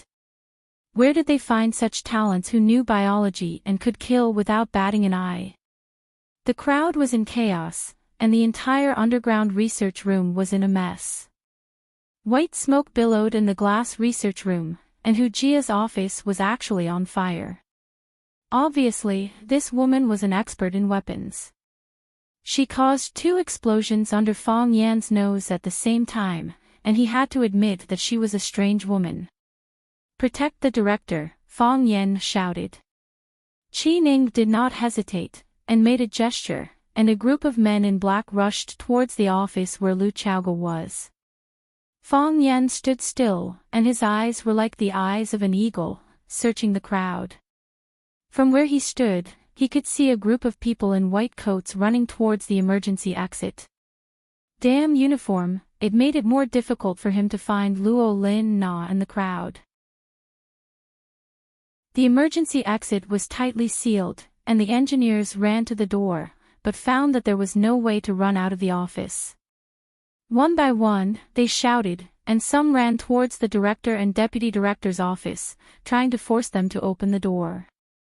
Lu Chaoge and Zhao Xiqing were smart, and no matter how noisy it was outside, they closed the door and did not come out. As long as they did not take the initiative to come out, it would not be easy for the people outside to get out. Smart people are afraid of death, Fang Yan thought. These smart people were indeed more afraid of death than ordinary people. Suddenly, Fang Yan's eyes became fierce. He smashed the glass wall in front of him, grabbed a piece of glass, and threw it at the white figure who was sneaking close to the corner of the wall. At the same time, his body had already jumped high, like a cheetah jumping from one workbench to another. The glass was like a ray of lightning, arriving in an instant. Just as the white figure was about to turn to another corner, the sharp glass cut fiercely stabbed into the back of the white figure. Fang Yan, who was running in the air, could clearly see blood flowing down the smooth glass into the air. Fang Yan's speed was extremely fast, and in the blink of an eye, he rushed behind the white figure, and punched the back of the person in white. Bang! The body of the person in white flew up, and slammed into the wall in front of her. Puff! As she flew in the air, she spat out a mouthful of blood. Blood rained down, and it was unknown whether the sharp tip of the glass had pierced her internal organs, or if Fang Yan's punch had ruptured and displaced her internal organs. Crack! The body of the person in white slammed into the wall, and the sound of bones breaking could be heard clearly. Her body slid down the snow-white wall, and a dark red blood groove was left on the silver-white alloy cover. Chapter 254. The sharp glass surface had pierced through her body from behind and came out of her chest. Fang Yan's punch had shattered her internal organs, causing her to spit out not only blood but also reddish-brown chunks of her lungs. She had an oval face and a pale complexion. Her eyes were small and her mouth was big, and there was an obvious red mole at the corner of her mouth. She was not Luo Lina, and the person who died was not the lip-smacking killer who had changed her name to Luo Lina. Qi Ning walked over, glanced at the body on the ground, and said, her name was Wang Ling, she was a research assistant hired by the company from outside. Why did you kill her? He squatted down to check Wang Ling's breathing to see if she still had a pulse. Don't move, Fang Yan shouted. Qi Ning looked at Fang Yan and said, you should know what kind of responsibility you would have to bear if she had died. No one could kill people casually, even in this underground laboratory that no one knew about. She's already dead, Fang Yan said. The glass that pierced through her body was thrown by me, and the fatal punch on her back was also thrown by me. I can now confirm that she's already dead. But if you touch her body, you'll also die. What?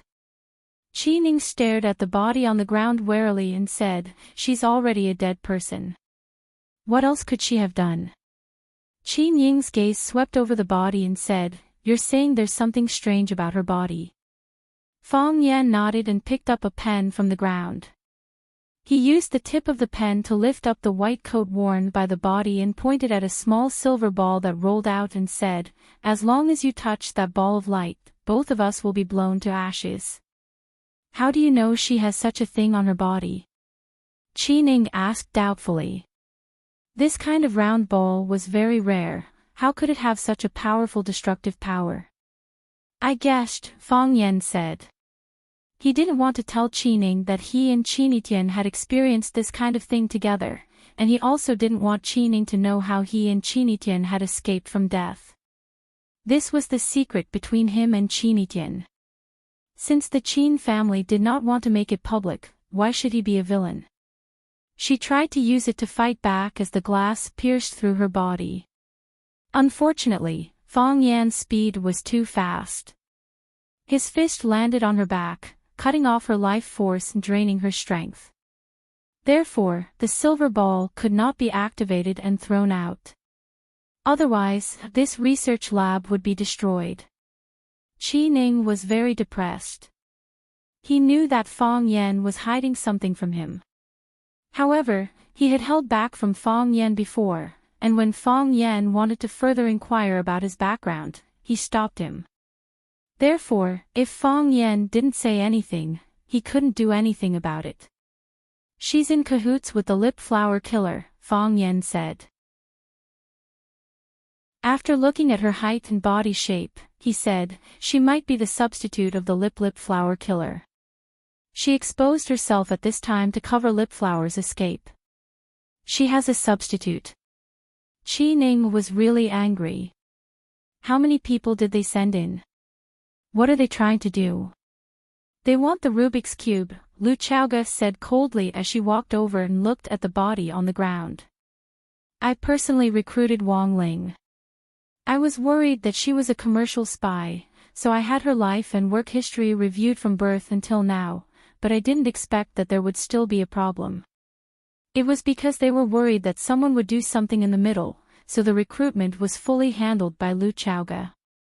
She had spent too much time and energy on it, and she didn't expect to recruit 2 killers.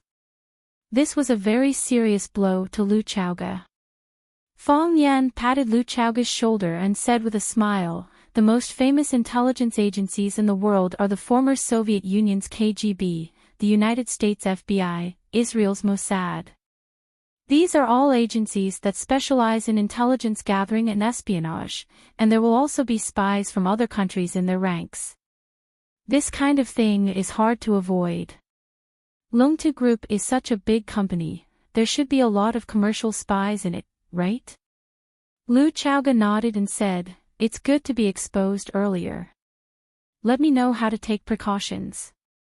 2 killers have been exposed today, so whether there were any other suspicious targets in this underground research institute was something that Lu Chaoga had to focus on and deal with next."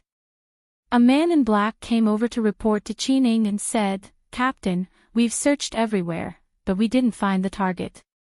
Qi Ning sighed and said, "She escaped. Even if we can't find her, we have to find her escape route," Fong Yan said. He picked up the small silver ball from the ground and carefully put it in his pocket. This thing was really too dangerous. If they were to accidentally detonate it, they wouldn't be able to cry even if they wanted to. Qi Ning waved his hand, and 2 men in black came over to dispose of the body. Zhao Xiqing comforted the other workers and told them that this was a research accident. When doing research, there would often be all kinds of accidents, which was why every researcher had their own independent research institute. However, an accident like today's explosion and fire was rare. The fire in Hu Jia's office had been put out. Fong Yan held his breath and went in to take a look, then hurriedly left. Hu Jia's body was gone, but there were many pieces of charred flesh on the table and on the floor. There were also many places that had been corroded and burned, and the walls were also densely packed with holes of different depths.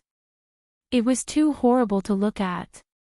The lip-smacking killers were indeed cruel and merciless people. After they killed Hu Jia, they even planted a bomb in his body. If they hadn't planted the bomb in the body wouldn't have exploded into such a state. Those people had already lost all humanity. Qi Ning surveyed the scene and remembered that when Fong Yan first came, he forbade everyone to touch Hu Jia's body.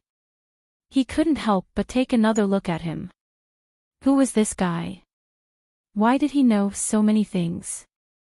As a professional bodyguard, he noticed a lot of details that were overlooked by others.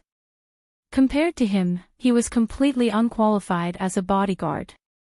Thinking of the gap between the two, Qin Ying's mood was a little depressed. Fong Yan patted him on the shoulder and said, "I'll leave the scene to you. Don't worry about whether there are other killers inside. The most important thing is to find out the way they entered. Only by blocking this way can we ensure that such a thing won't happen again. I will. Qi said very firmly. If he couldn't even do this well, he would have no face to stay here anymore. Zhao Xiqing was still comforting people outside. Fang Yan followed Lu Chaoge into her office. Lu Chaoge rubbed her head tiredly and said, I don't understand. Why did she take the initiative to expose it? If they didn't kill Hu Jia, we wouldn't even know of their existence. Who keeps the Rubik's Cube? Fang Yan asked. I keep it. Lu Chaoge said. Except for me and my aunt, no one understands the real content of the Rubik's Cube. Moreover, I divided the Rubik's Cube into 2 parts and set up 2 research institutes. I'm in charge of the public, and my aunt is in charge of the other research institute in the dark. All the engineers can only get a part of the research data. As long as these research data are pieced together, it will be the real Rubik's Cube. They are anxious, Fang Yan said. After they came in, they found it difficult to get in touch with the real Rubik's Cube. Or, they can only get in touch with a part of the Rubik's Cube, so they couldn't help but make a move. They want you to be confused, so that they can infer the real Rubik's Cube from some clues. We are facing a very powerful opponent. Lu Chaoge looked at Fang Yan and said, How much do you know about them? Fang Yan took out the small ball in his arms and said, Qinitian and I were almost killed by them. Lu Chaoge looked at Fang Yan in surprise and said, Qinitian asked for leave because of this. She knew that Qinitian had asked for leave for a long time, but she didn't know the inside story of her leave. She was injured, Fang Yan said. She took a bullet for me. Lu Chaoge looked at Fang Yan with a strange expression and didn't speak for a long time. I am her teacher, and she is my student. Maybe we are also a pair of friends who can talk to each other, Fang Yan explained. Does she think so too? Lu Chaoge asked. I have heard some of the rumors in the school. Fang Yan shook his head and said, You know better than me what kind of existence the Qin family is. It is impossible for the 2 of us. Besides, I am a teacher, and she is a student. Our relationship will be that of a teacher and a student. Lu Chaoge chuckled and said, If you agree, I think Qinitian is very willing to leave Rosefinch. To be honest, the school's education is meaningless to her. I have seen her mother, and I know what kind of woman she is. I have always been proud of my abilities. But after interacting with that woman, I actually felt inferior. It is not jealousy, it is inferiority. Can you imagine my disappointment when I took the Qin family's private plane back to Huaqing? Although our negotiation was very pleasant, I still felt very disappointed. It was as if something was missing. If Qinitian really wanted to learn, she had a lot of options to choose from. Every choice is 100 times better than her staying in Rosefinch. What I don't understand is why she is still willing to stay in Rosefinch. If Qinitian is this kind of person, her parents are definitely not ordinary people, Fang Yan said. Last time they made a move on Qinitian, and this time they killed people in the research institute. They are really unscrupulous. We can't take revenge on every killer, Lu Chaoge said. We need to find out who is controlling these killers. How should we take revenge on them? Chapter 255. If you can't think of it, they can't do it. Qi found the route of the lip flower killer's escape, which was through the smoke vent in the kitchen. Such a small hole could only accommodate 1 cat, but it became a free passage for them to commit murder. Fang Yan looked at the smoke vent above his head and said, The double jumped out to buy time for the lip flower killer. Otherwise, she wouldn't have been able to get out so easily. Where does the outside lead to? The bushes leading to the backyard, Qi said. I've already sent someone to check, but it must be too late. Find a way to seal this place, Fang Yan said. Not only here, but also the entire Underground Research Institute to find other hidden dangers as much as possible. I will. Qining nodded. With such a thing happening, Qining had to use 200% of his strength this time. Lu Chaoge had already pulled out all the information on Luo Lina for research and said, she is indeed a scientist, and she has already produced a research result not long after entering the Chao Yen Research Institute. She has been doing boiling experiments since she came in, and the Rubik's Cube technology does need to find the critical point of seawater boiling. This woman was too scary. Every step she took was preparation for this day. I'm really curious. Who are they? Arsenal, Fang Yan said. A very mysterious killer organization. Lu Chaoge nodded and said, perhaps, when the lip flower entered, they had already studied the Rubik's Cube technology. In order to gain our trust, they let her produce results in a short time. It was also because of that result that I gave her an even more important task. What I didn't expect was that they dared to attack Qinitian. They knew that the Qin family and we were cooperating on the magic project and couldn't get anything from me, so they wanted to kidnap Qinitian to get the Rubik's Cube. Although I am the largest shareholder in the Devil Master project, if the Qin family hands over the Rubik's Cube technology to save Qinitian, I won't stop them.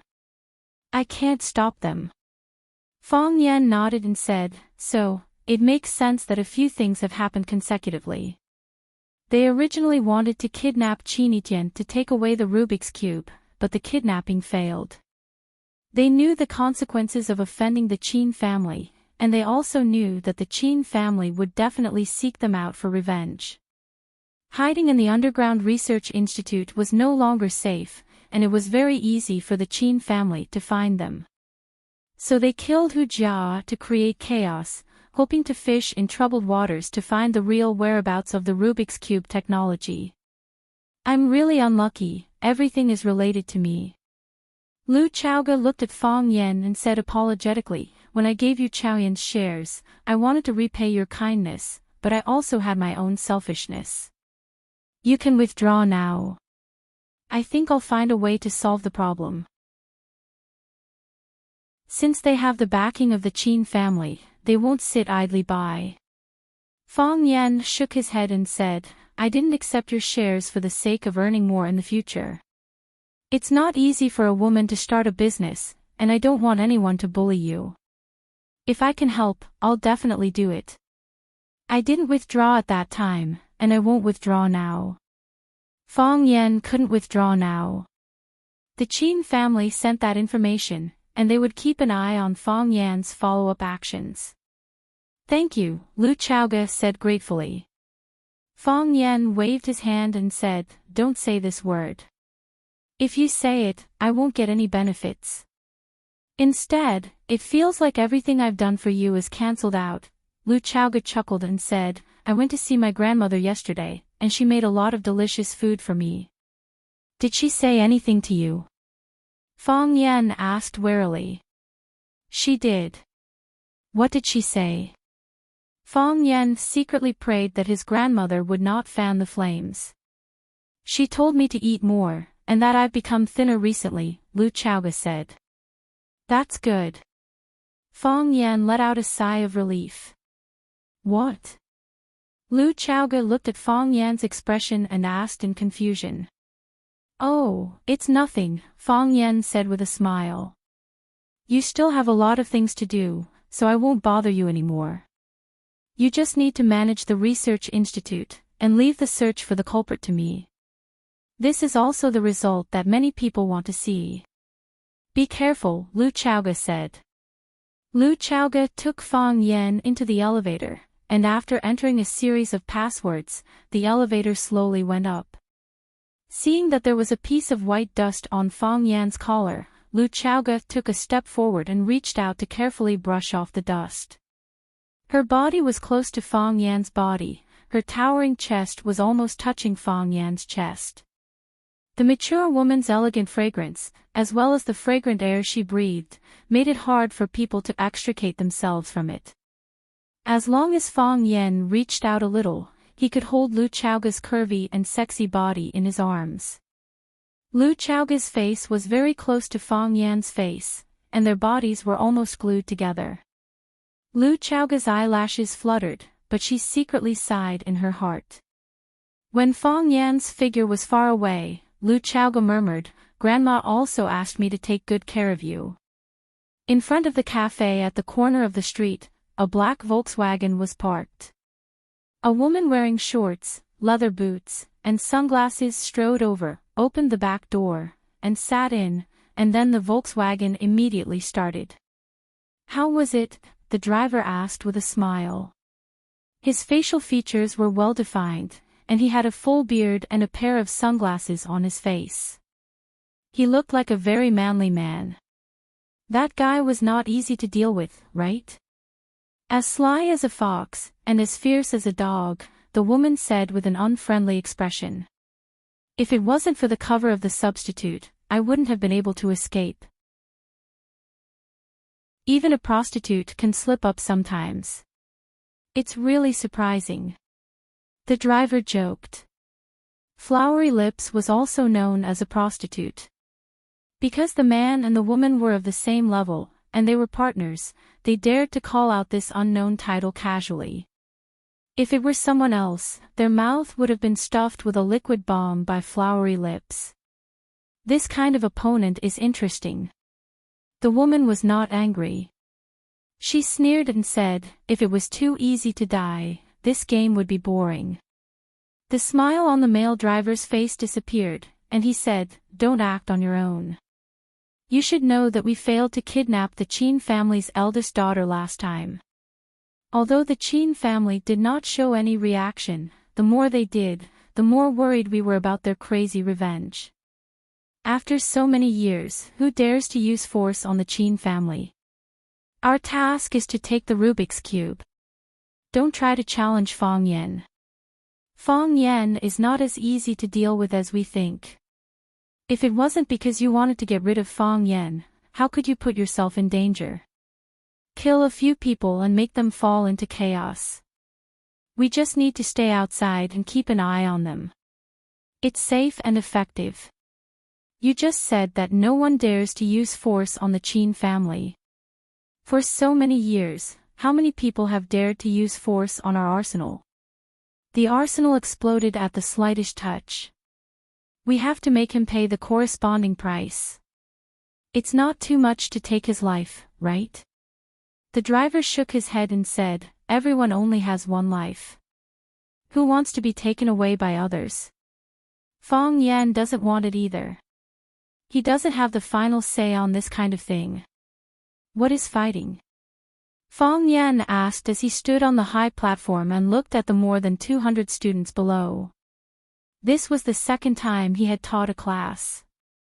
Originally, there was a class in the middle, but it was postponed because he was injured in the 10-feet abyss. If you search for this term on the internet, the explanation they give is, the two sides have armed conflict, attack each other. To be honest, I don't like this explanation. In my opinion, fighting is a kind of spirit. It's the spirit of defiance, the spirit of unyielding, and the spirit of never giving up. If you want to conquer a mountain, without this spirit, you'll probably give up when you reach the foot of the mountain. If you want to conquer the ocean, you'll give up when you see the waves crashing against the shore. If you want to be number one in the whole year, you'll give up when you see a difficult problem to solve. This spirit is the essence of fighting, and it's also the spirit and blood of fighting. You must be wondering why I'm teaching you about fighting today. Because I want to tell you that in fact, fighting is everywhere in our lives. An exam is a battle, a sports training is a battle, some boys fall in love with the most popular campus belle is a battle. Of course, if there's a girl who likes Tangqing, she may also have to go through a fierce battle. The whole audience burst into laughter. Tangqing was also laughing, but as he laughed, his face became gloomy. "Qinitian, where are you? Even if you don't like me, you don't need to hide from me.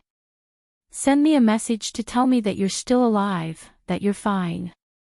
Just a message, okay? I beg you, send me a message, okay? Most importantly, I also have a battle coming up. I've thought about escaping, I've thought about surrendering, but in the end, I still decided to face it bravely. I made this decision because I have the spirit of defiance and injustice in my heart. Mr. Fong, are you going to fight with your rival in love? Mr. Fong, if you like me, you don't have to compete with others. Mr. Fong, what kind of battle are you talking about? Fong Yan waved his hand and said, there are many kinds of battles. If there's a disagreement, we'll fight with our fists and feet. Fong Yan waved his hand at the people behind him. Fong Yingxiong and Fong Haohan, who were dressed in white shorts, walked out from behind the curtain. The whole audience screamed and applauded like thunder. The students knew that Mr. Fong Yan was going to perform kung fu again. He wanted to tell the students the real meaning of fighting through experimental actions. Fong Yan bowed to the audience and waved to Fong Yingying to attack. Fong Yingying stood where he was, with a painful expression on his face. He still lacks that spirit. Fong Yan said to the audience with a smile. The students under the stage roared with laughter again. Fong Yan waved to Fong Yingying again, threatening him with his eyes to attack immediately. Plop. Fong Yingying sat on the ground and said, the battle is over, I'm already dead. Fong Haohan's face changed dramatically, and he was extremely angry. Fong Yingxiong, this idiotic scoundrel who doesn't care about face, making such a decision without any integrity. What do you mean by sharing weal and woe as a good brother? Can't you at least tell him in advance? Fong Haohan clenched his teeth and also lay straight on the ground, shouting anxiously, I'm also dead, I'm also dead. Chapter 256. The muscles on Fong Yan's face would have twitched if he had not been worried about ruining his image as a gentle, elegant, knowledgeable, and considerate Prince Charming. He was so angry that he felt his outlook on life, values, and the world had collapsed in an instant. Fong Yingying and Fong Haohan were two cowardly, lazy, and idiotic fellows. How could they have the nerve to lie on the ground and surrender in front of hundreds of students? They were the inner disciples of the Fong family and the old drunkard students. They shouldered the heavy responsibility of protecting the country and carrying forward the Fong family's Tai Chi. How could they do this? Fong Yan's white face turned black, then purple, and then white again. He tried hard to control the muscles on his face and put on a gentle and smiling expression with great difficulty. He said, all the students have seen it. This is a battle without anger. Because they don't have anger in their hearts, they don't have any unwillingness to accept defeat, so they have already lost before the real battle. A battle without fighting spirit can no longer be called a battle. It's a one-sided massacre. Fong Yan walked in front of Fong Yingxiong, placed his foot on his chest, and said, only need to lift my foot, and I can break his sternum, or directly twist his neck. He has become my captive, and I can use all kinds of torture on him. Fong Yan covered the microphone on his collar and squatted down to look at Fong Yingying. He said, get up quickly. No. Fong Yingying shook his head desperately. If you don't get up, I'll step on you. I won't get up even if you step on me to death, Fong Yingying said with great determination. If I get up, you will humiliate me first and then step on me to death. What will make you agree to it? Don't hit me. That's impossible. Then there's nothing to talk about, I promise I won't hit your face. That won't do, Fong Yingying said. If you hit me, I'll lose face in front of these hundreds of students, especially those female students. They used to smile at me when they saw me on the road. Once, when I was eating in the school cafeteria, they even poured their unfinished braised pork into my plate. If you hit me, they won't smile at me anymore, and they won't give me braised pork. They gave it to you, and you ate it. Why not? Are you a pig? I was born in the year of the pig, Fong Yingying answered smoothly. Junior martial uncle, I have something to discuss with you. What? Can you let me beat you up? Fong Yingying asked carefully. What? Fong Yan almost jumped up. You haven't even cooperated with me in class, and now you want to beat me up. Does he even care about seniority? Look, so many people like you, but Fong Haohan and I are still single. I'm not in a hurry, but Hero is already so old. Let's not talk about marriage and having children, even if we fall in love and touch a girl's hand. I've only touched Fong Haohan's hand, but I've never touched a girl's hand. Fong Haohan is even more pitiful, he's only touched my hand. So I should let you beat me up, and then countless girls will cry and beg to marry you? Yes, yes. Fong Yingying nodded.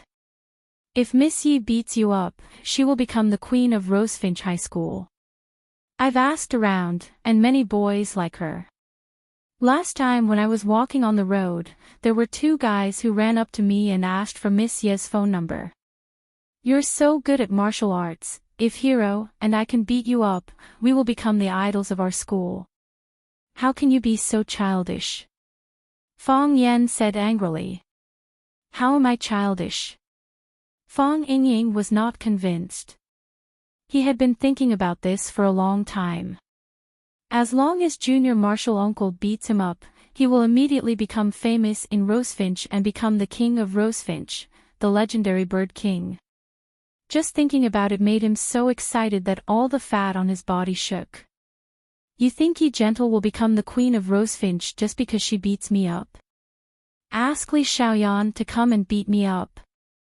See if there are any guys who treat her like a queen. See if anyone runs to you to ask for her phone number. At that time, everyone will say that this woman is ugly and violent. Whoever marries her will be unlucky.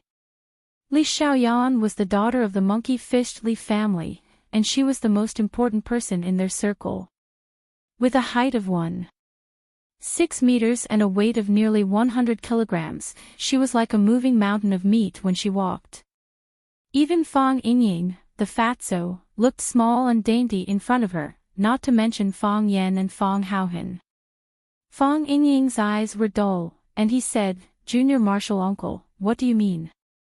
If you are good-looking, people will praise you for your lively personality after they see you beating people up, and it will add a rude and arrogant charm. If you are ugly and still beat people up, people will say that ugly people are more mischievous. I'm not ugly. Fong Yingying said stubbornly. That's what you think.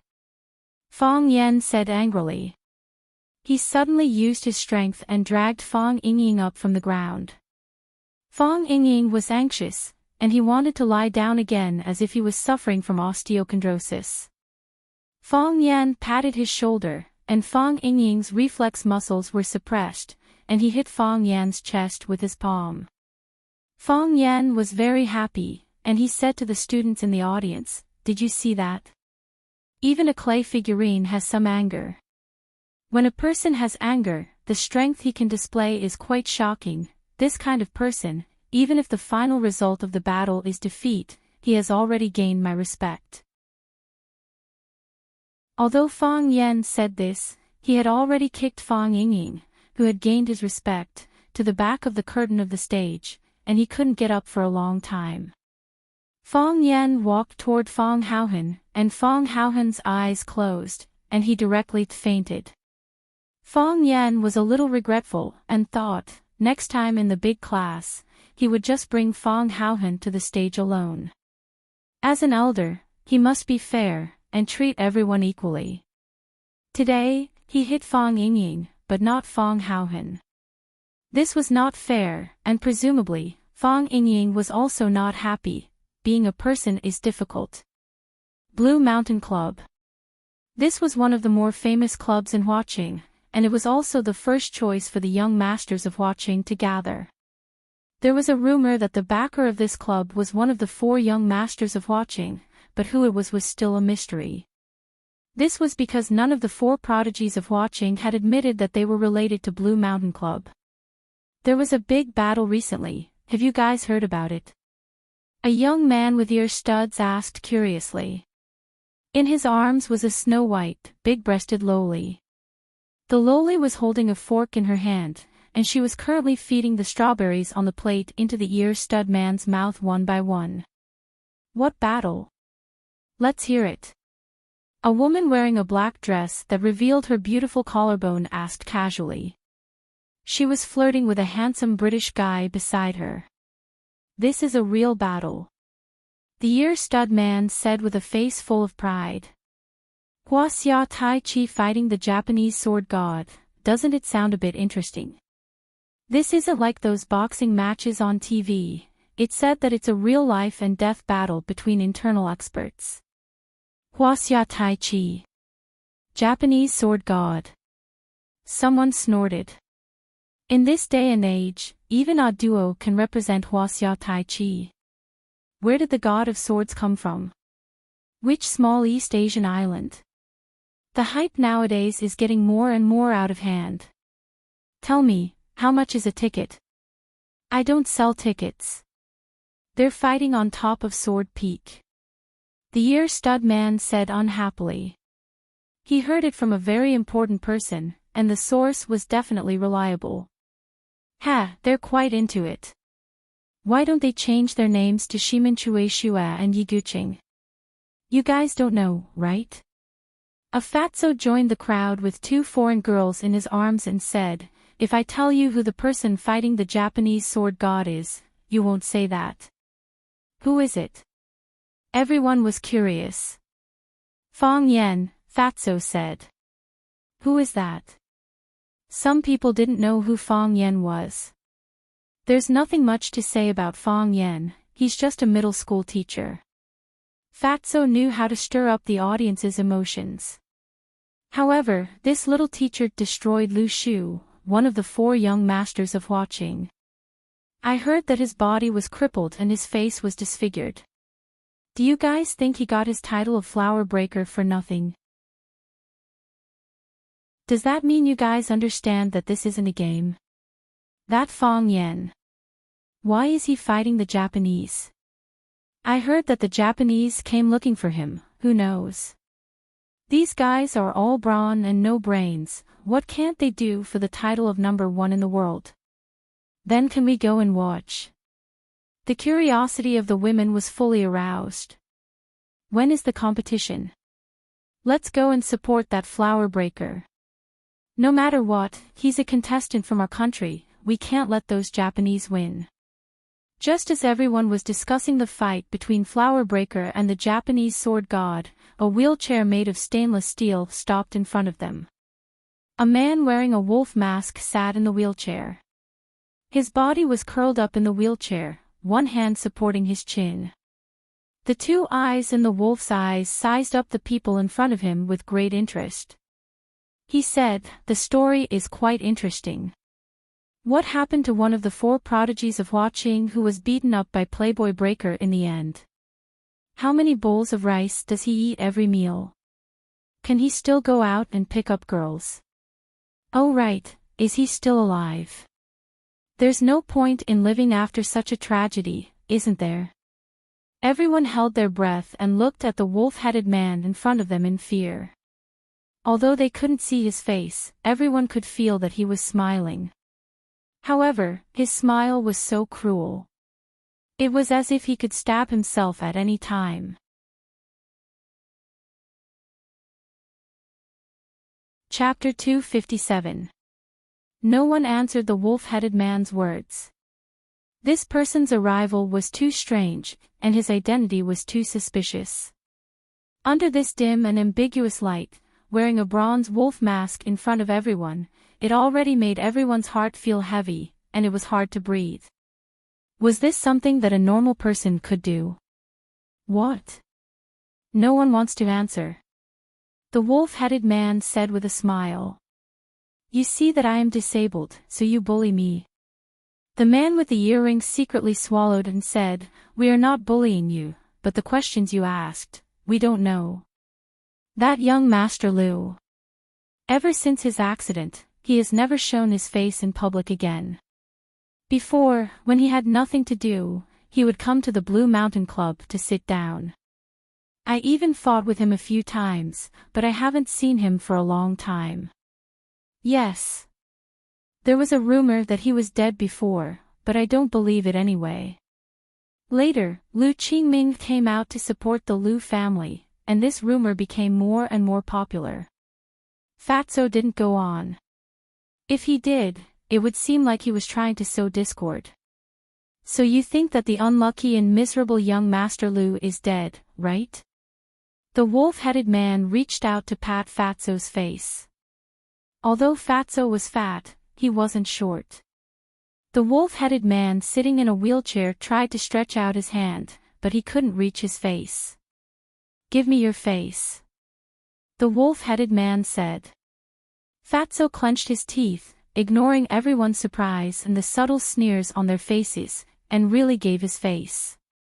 The wolf-headed man patted Fatso's face, laughed, and said, "You, Fatso, your fat head is quite flexible.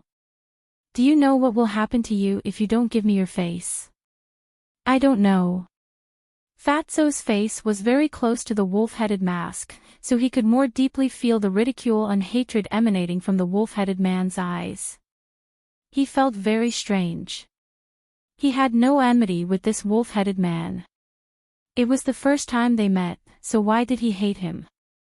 Soon, he understood that the wolf-headed man's eyes weren't deliberately aimed at him, because the target of his ridicule and hatred was himself. He looked at others with the same eyes. "I'll break one of your legs." The wolf-headed man was laughing, but his voice was sinister. Fatso didn't laugh. He knew the wolf-headed man wasn't joking with him. Although the wolf-headed man was disabled, the person pushing the cart behind him looked at him as if he was a lifeless corpse. He was afraid of the wheelbarrow. This is really a bad habit. The wolf-headed man let go of Fatso's face and sighed softly. "I'm disabled, so I want to break everyone's legs. Why do I have to sit in a wheelchair while you can walk? It's not fair." The wolf-headed man looked at the crowd and said, "Don't you think this is unfair? Didn't you guys want to know what happened to one of the 4 prodigies of watching who had his legs broken and face disfigured? I happen to know him very well. Let me tell you what kind of life he leads, okay? Do you know how he walks?" the wolf-headed man asked. Everyone was stunned. Was this guy a lunatic? Some of the smarter ones already understood the wolf-headed man's identity. They wanted to stuff their heads into the sofa so that no one could recognize them. Why did he come to the Blue Mountain Club tonight? Why didn't he go to the Jiangnan Club? Why didn't he go to the Alluring Club? Why didn't he go to any other club? Why did he have to go to this damned Blue Mountain? "Let me show you," the wolf-headed man said with a chuckle. He used both hands to support himself in the wheelchair and tried to stand up. Just as his butt left the wheelchair, he fell back down powerlessly. He didn't have much strength left in his body. The wheelbarrow man wanted to help, but the wolf-headed man pushed him away and said, "I'll do it myself." He took a step forward and landed on the ground with one foot. Then, he raised his other foot and landed it gently. His butt arched and he grabbed the wheelchair with both hands to support his body. When both his feet landed on the ground at the same time and he was sure that he could stand, he slowly let go of his hands that were holding the wheelchair. Fortunately, his body only swayed a few times and he didn't fall. "Come, let me show you how young Master Lu, one of the 4 young masters of watching, walks," the wolf-headed man said with a chuckle. His left leg stood more steadily. His right leg was more seriously injured, so when his left leg took a step forward, his right leg dragged forward at the same time. His body swayed left and right like a duck that had just learned how to walk. He walked from the bar counter to the long corridor and then from the long corridor to the bar counter. He said with a chuckle, "Did everyone see that? That young Master Lu walks like this. Don't you think it's funny? Don't you think he's like a duck? The wolf-headed man laughed as he walked. The space wasn't big, but he walked over and over again in high spirits.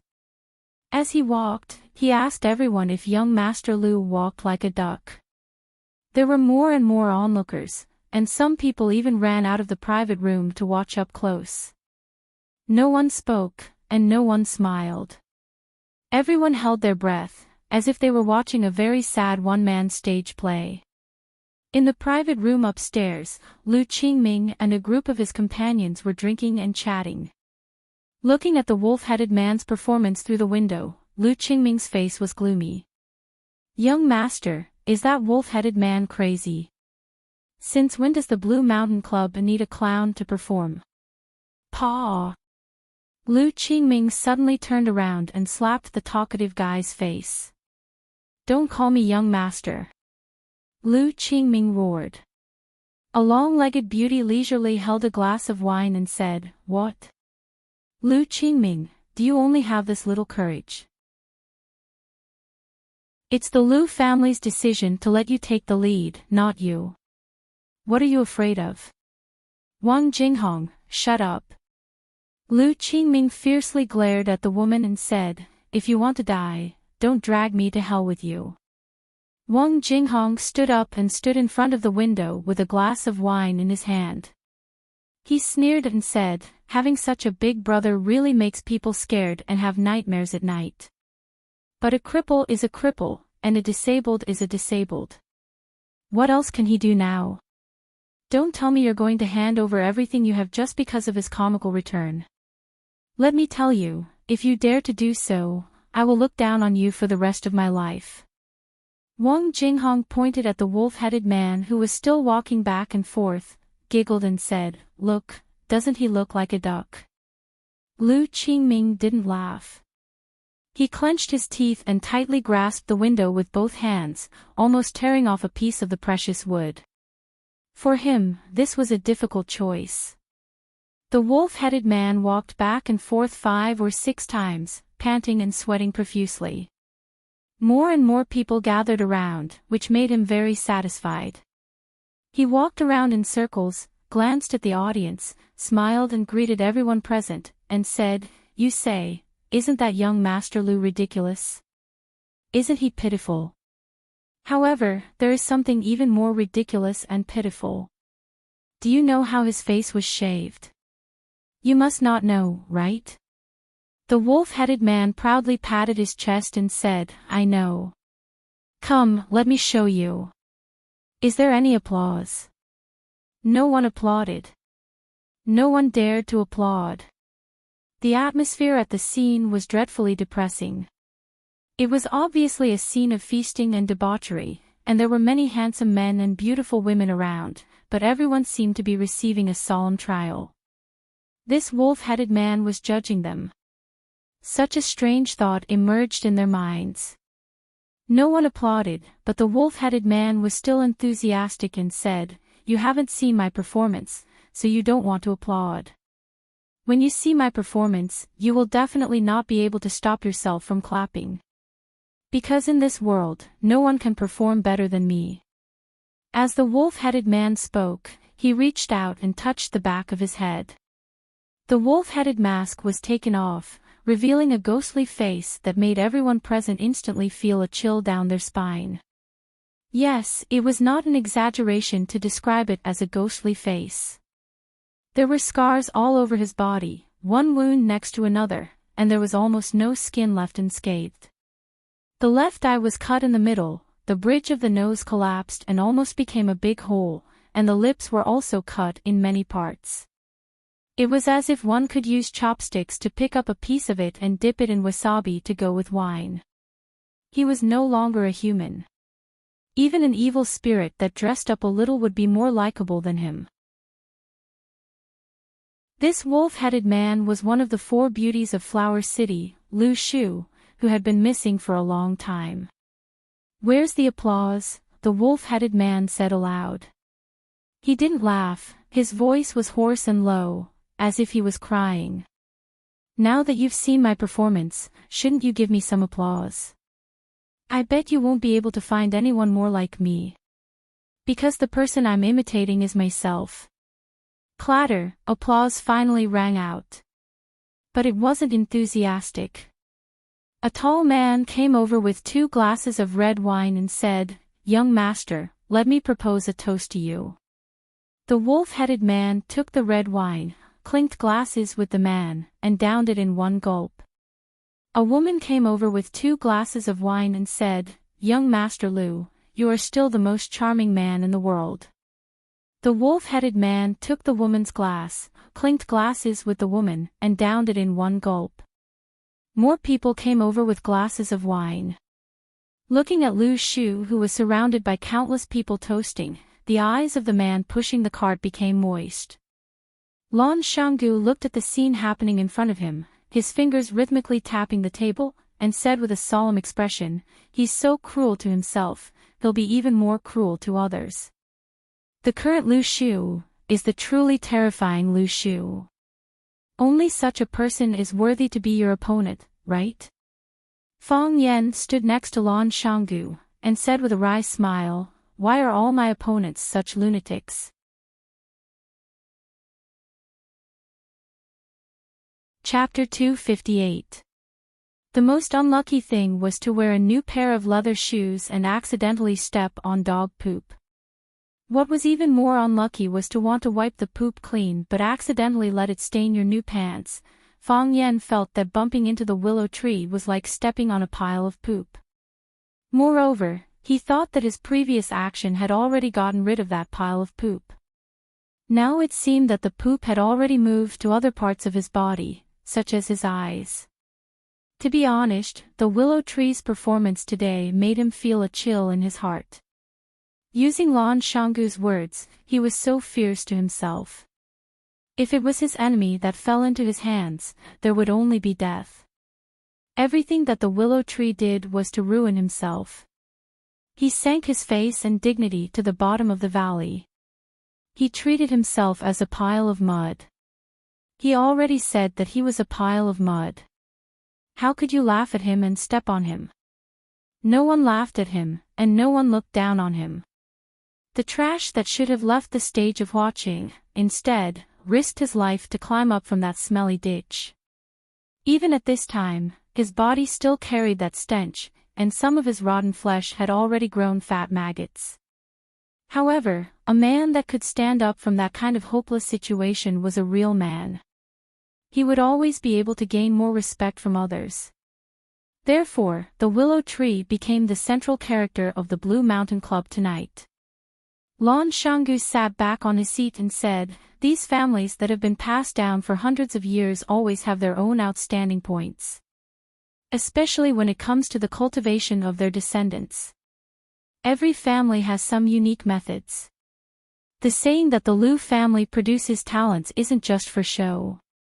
Most of the time, they use a free-range method and let you fight for it yourself. If you win and get it, then these things are yours. In order to train the strongest lion to take over, the Lion King doesn't mind his children killing each other." Lan Shanggu sipped his wine and said leisurely, "Previously, it was the willow tree that rushed out, so the Lu family piled all the resources on him. Afterwards, the willow tree met with a disaster and was seriously injured. The Lu family pushed Lu Qingming out. How could a big family without a young spokesperson work? They don't care about their own family, but they have to give those fellows that follow behind their butts some confidence." Obviously, the willow tree wasn't convinced. He ran out tonight and put on such a show, which made the Lu family lose face, but announced his strong return. When he entered the door, he seemed to see Lu Qingming's car. If he was also in the Blue Mountain Club, he must be very sad to see this scene, right? Next, it will be a fight between 2 tigers, or 1 tiger following the dragon. It will be up to the brothers to choose. Fang Yan returned to his seat and said, "I'm not interested in the fights between you big clans. I'm from a small family, I just want to eat my fill and wear warm clothes. You're also one of the 4 prodigies of watching, can you help me talk to Willow Tree?" How about that? Lan Shanggu looked at Fang Yen with a smile and said, Brother Fang, you are making things difficult for me. You and the willow tree are mortal enemies. It is said that the willow tree's good face was cut like this because of you. If I go and mediate between you, he will definitely hit me with a wine bottle. I admit that I broke his leg and scratched his face. But I had no choice. You don't know how dangerous the situation was at that time. He brought a group of people to kidnap my dearest family and wanted to kill me as well. I endured and endured, but I had no choice but to beat his legs and cut his face. After doing this, you don't know how sad I was. I haven't recovered until now. Lan Shanggu widened his eyes and stared at Fang Yen. He thought to himself, how could this guy say something so shameless? When were you sad?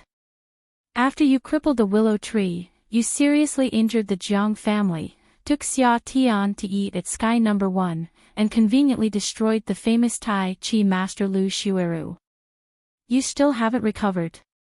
Fang Yan's expression was sad, and he said in a sorrowful voice, when I saw the willow tree take off his mask, I can't describe how I felt. How did a good young man become like this? Although I scraped him a few times, his face is really disgusting. This time, Lan Shanggu not only felt that the willow tree was dangerous, but also felt that the guy in front of him who talked about the willow tree with a pitiful face was even more dangerous. There were so many perverts these days that people didn't feel safe living. Lan Shanggu raised his glass to Fang Yen and said, Brother Fang, let's not talk about other people's matters. You should have already guessed why I came to find you. Everyone is staring at the big fat piece of meat that is the Rubik's Cube, and our Lan family is no exception. With such a good thing like getting rich, we have to take care of our own brothers first, right? Fang Yen looked at Lan Shanggu thoughtfully and said, I have guessed why you are looking for me, but what I don't understand is why you are looking for me. What does I have to do with the Rubik's Cube technology? I am just an ordinary teacher at Rosefinch Secondary. Lan Shanggu laughed and said, Brother Fang, it's meaningless to talk like this. Who is in charge of the Rubik's Cube? Miss Lu Chaoga. Lu Chaoga separated from the Jiang family and rebuilt Chaoyan technology with the Rubik's Cube technology. Although I am not as smart as the others, I am not that stupid. Chaoyan technology, from the name, you can tell that this is the company of Lu Chaoga and Fang Yen. Can your position in the company, or your position in Lu Chaoga's heart, be light? Fang Yen shook his head and said, I am really not joking.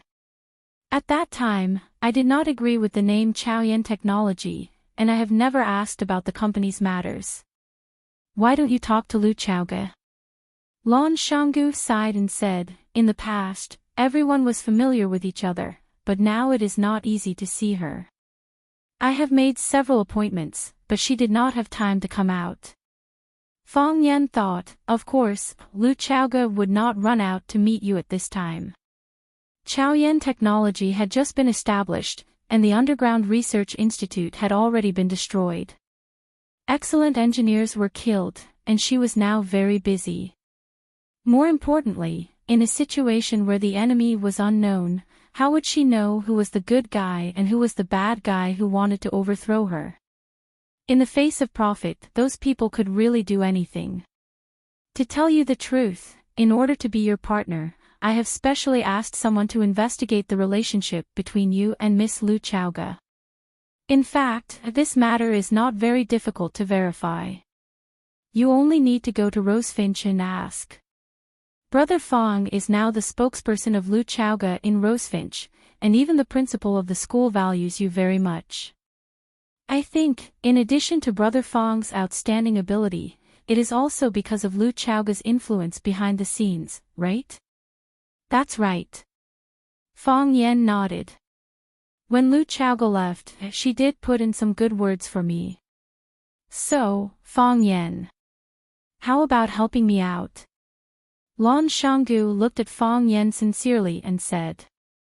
I know that Lu Chaoga found a very powerful partner in Yanjing, and even the Jiang family does not dare to easily go against them. I know what I am capable of. You guys eat the meat, and I will be satisfied with a sip of the soup. What do you want? Fang Yan asked. Since you intend to commercialize the Rubik's Cube, then you will definitely develop products suitable for civilian use. How about the Lan family sell these products? I have no right to make the decision. Fang Yan said. But I can help you pass on the intention of cooperation to Lu Chaoga, and let her decide whether to accept your cooperation. How about it? Lan Shanggu was overjoyed. He raised his glass to Fang Yan again and said, Brother Fang, I cannot thank you enough. I will repay you in the future. You're too kind. Fang Yan said. It's nothing. I'm not doing this for money, Brother Lan and I hit it off. Yes, yes. We hit it off. The two looked at each other and laughed. They drank all the wine and drank it all. Lu Shu drank a lot of alcohol, red wine, beer, and even vodka with high alcohol content. His head was dizzy, and his eyes were blurred, but he was really happy. They say that those who survive a disaster are bound to have good fortune. He went from a famous genius in Huaqing to a disabled, useless, and ugly monster. This huge difference almost made him collapse. At the beginning, he almost didn't dare to look in the mirror. Because he didn't dare to see how his face was ruined. Now, he could calmly face that ugly face that made him want to vomit, and he could even use this face to joke in public. Who knew what kind of painful psychological changes he had gone through during this time? Lu Shu hugged a woman and laughed. I'm not a charming man. Look at my face. If a man like this were to lie on you, wouldn't you have nightmares at night? Lu Shu hugged another woman and said, if the two of us stand together, wouldn't we be the beauty and the beast that people often talk about? I'm quite qualified to play the beast, right? Another person came over to propose a toast. When Lu Shu raised his head and was about to accept the wine cup, the expression on his face suddenly became stiff. The eyes that were still laughing just a moment ago also became vicious and fierce. Very quickly, Lu Shu laughed again. He laughed very happily. His laughter was arrogant and heart-wrenching. He laughed so hard that he couldn't stand straight and couldn't breathe. He laughed so hard that tears flowed out. But the tears were red. He looked at Fang Yan standing in front of him and said, you're here too. You're also proposing a toast to me. You also think I'm very admirable, right? I'm here to express my apology. Fang Yan handed over the glass in his hand and said, I shouldn't have beaten your legs like this, I shouldn't have shaved your face like this. I apologize to you. I hope you won't take it to heart. You're apologizing to me. You're telling me not to take it to heart. Lu Shu laughed and wiped the tears from the corners of his eyes, as if he had heard the funniest joke in the world. You hurt me like this, and you're telling me not to take it to heart. Fang Yan, you're really the most interesting guy in the world. Ha ha ha. Yes, I'm very regretful. I shouldn't have broken your legs, I shouldn't have shaved your face, I should have killed you directly. Fang Yan handed over the red wine glass in his hand and said, please accept my most sincere apology.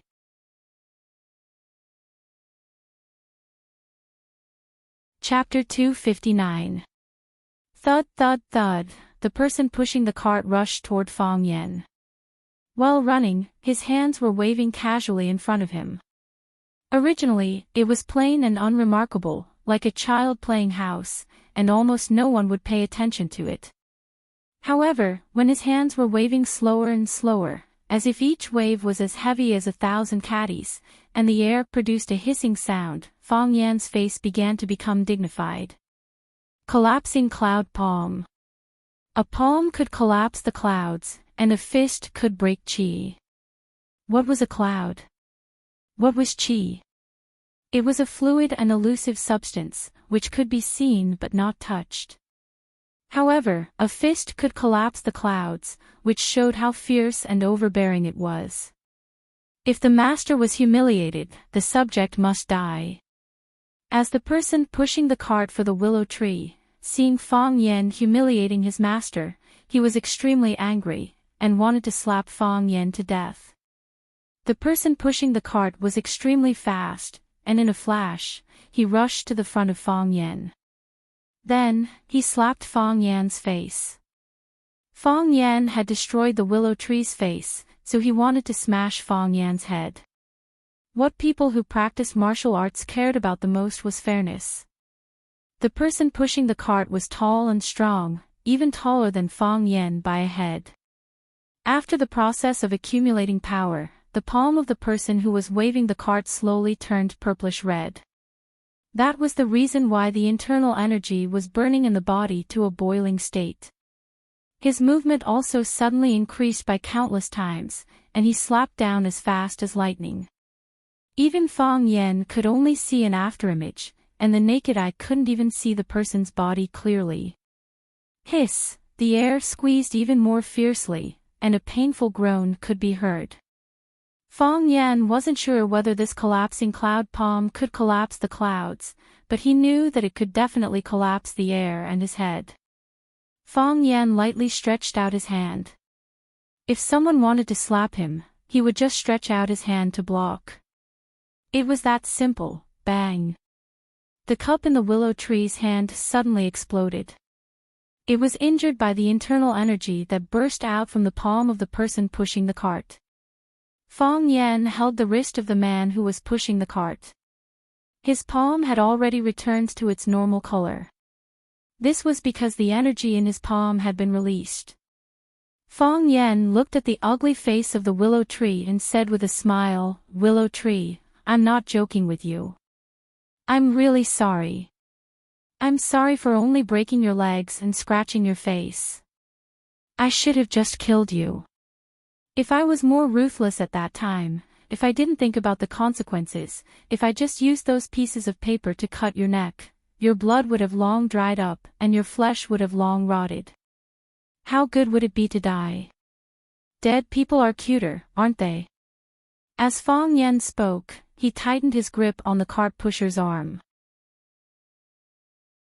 The sleeves of the man pushing the cart began to emit white smoke. His black suit and white shirt had been burned. The cart pusher's forehead began to sweat.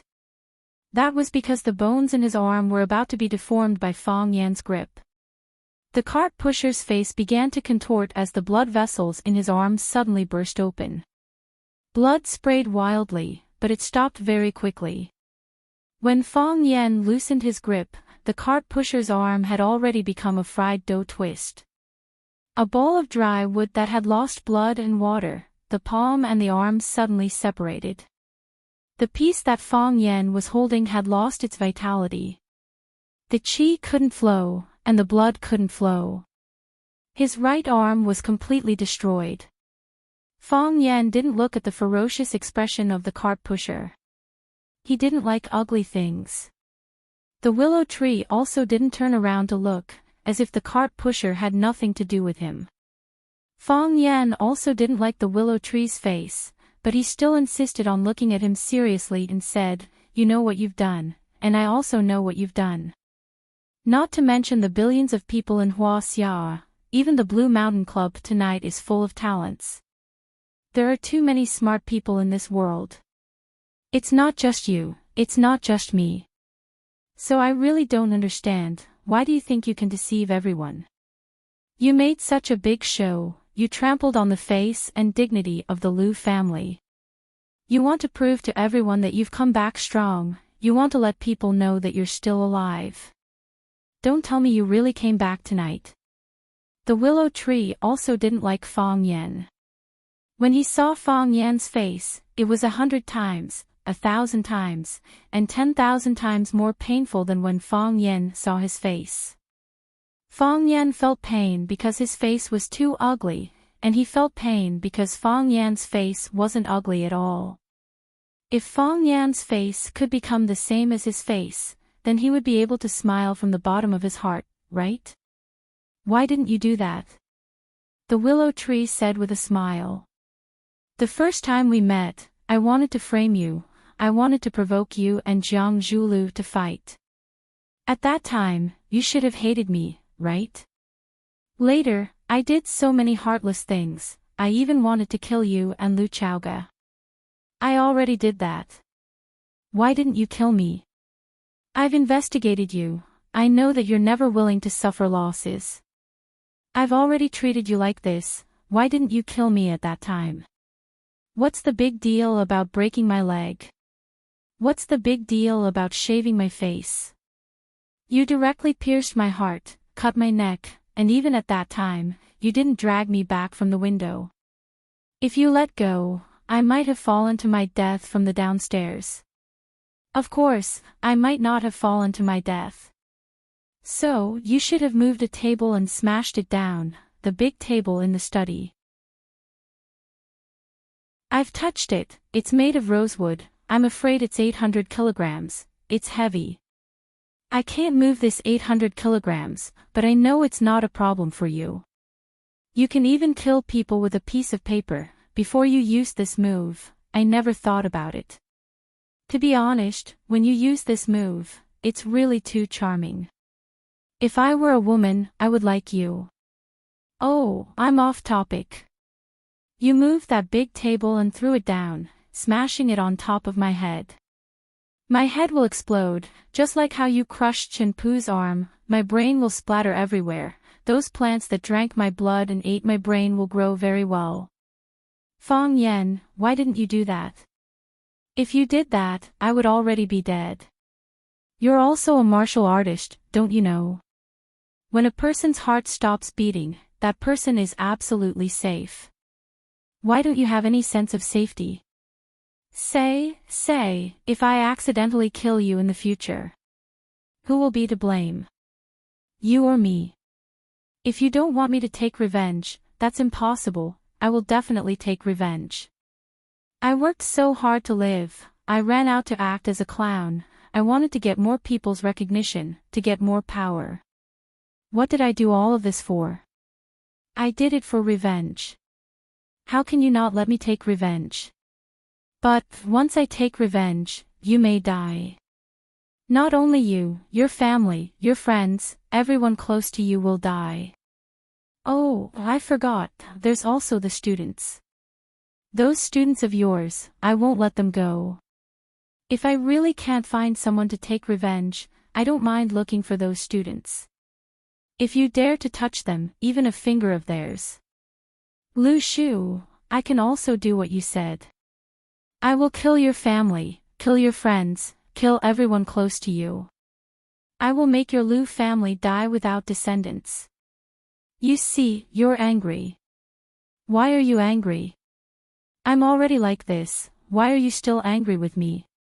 You can't let an ugly trash like me follow some etiquette and morality, right? Lu Shu crazily looked at Fang Yan and said, impossible. I don't care about etiquette, I don't care about honor. If I cared about honor, I wouldn't have learned to walk like a duck. My heart is already dead, in fact, my body is already dead. What you see now is a vengeful corpse. Lu Shu reached out his hand to touch Fang Yan's hand, put his hand on his neck, and said, you see, I've said it so clearly. Don't you want to strangle me to death? Come on, a real man, since you think like this, you should do it immediately. Come on, strangle me to death, just like how you just broke Shen Pu's arm. Such a good internal martial arts master was destroyed by you just like that. Fang Yan stretched out his hand and strangled Lu Shu's neck. Yes, it should be like this. Lu Shu smiled happily. It should be like this. Use more strength, Fang Yan, use a bit more strength. You should make me unable to speak, you should make me unable to breathe, you should make me stick out my tongue like a hanged ghost. Fang Yan, use a bit more strength. Let me show everyone one more time before I die. Let them see how one of the four prodigies of watching, Lu Shu, dies. It's not that I'm boasting, but this kind of scene. I'm afraid you'll only see this once in your lifetime. Fang Yan's hand began to exert strength. Lu Shu could no longer speak, could no longer breathe, his face began to turn purple, and his tongue had already protruded out. His mood was very good, because he was smiling very happily. There was no fear in his eyes, not even a trace of fear, there was actually an excited expression. He was asking for death. Fang Yan's expression changed, then he squinted his eyes and smiled. He let go of Lu Shu's neck, and very considerately helped him tidy up the creases in his shirt. He smiled and said, "How can you die? I don't want you to die, I want you to live to 100 years old. Because I know, for you, living is more difficult than dying. Lu Shu, I hate you so much, so I can't let you die. I want to see you live well, I want you to see me get married and have children, I want to present my happiest life in front of you. What do you think of this?" "Coward." Lu Shu's face was full of disappointment. "You don't even have the courage to kill, what a pity. I'm a teacher, which teacher would fight and kill for no reason?" Fang Yan said with a smile, completely ignoring Lu Shu's mockery. "Teaching and educating people is my duty. Killing is not. I say. Aren't you lacking an apology?" A sudden voice sounded behind Fang Yan.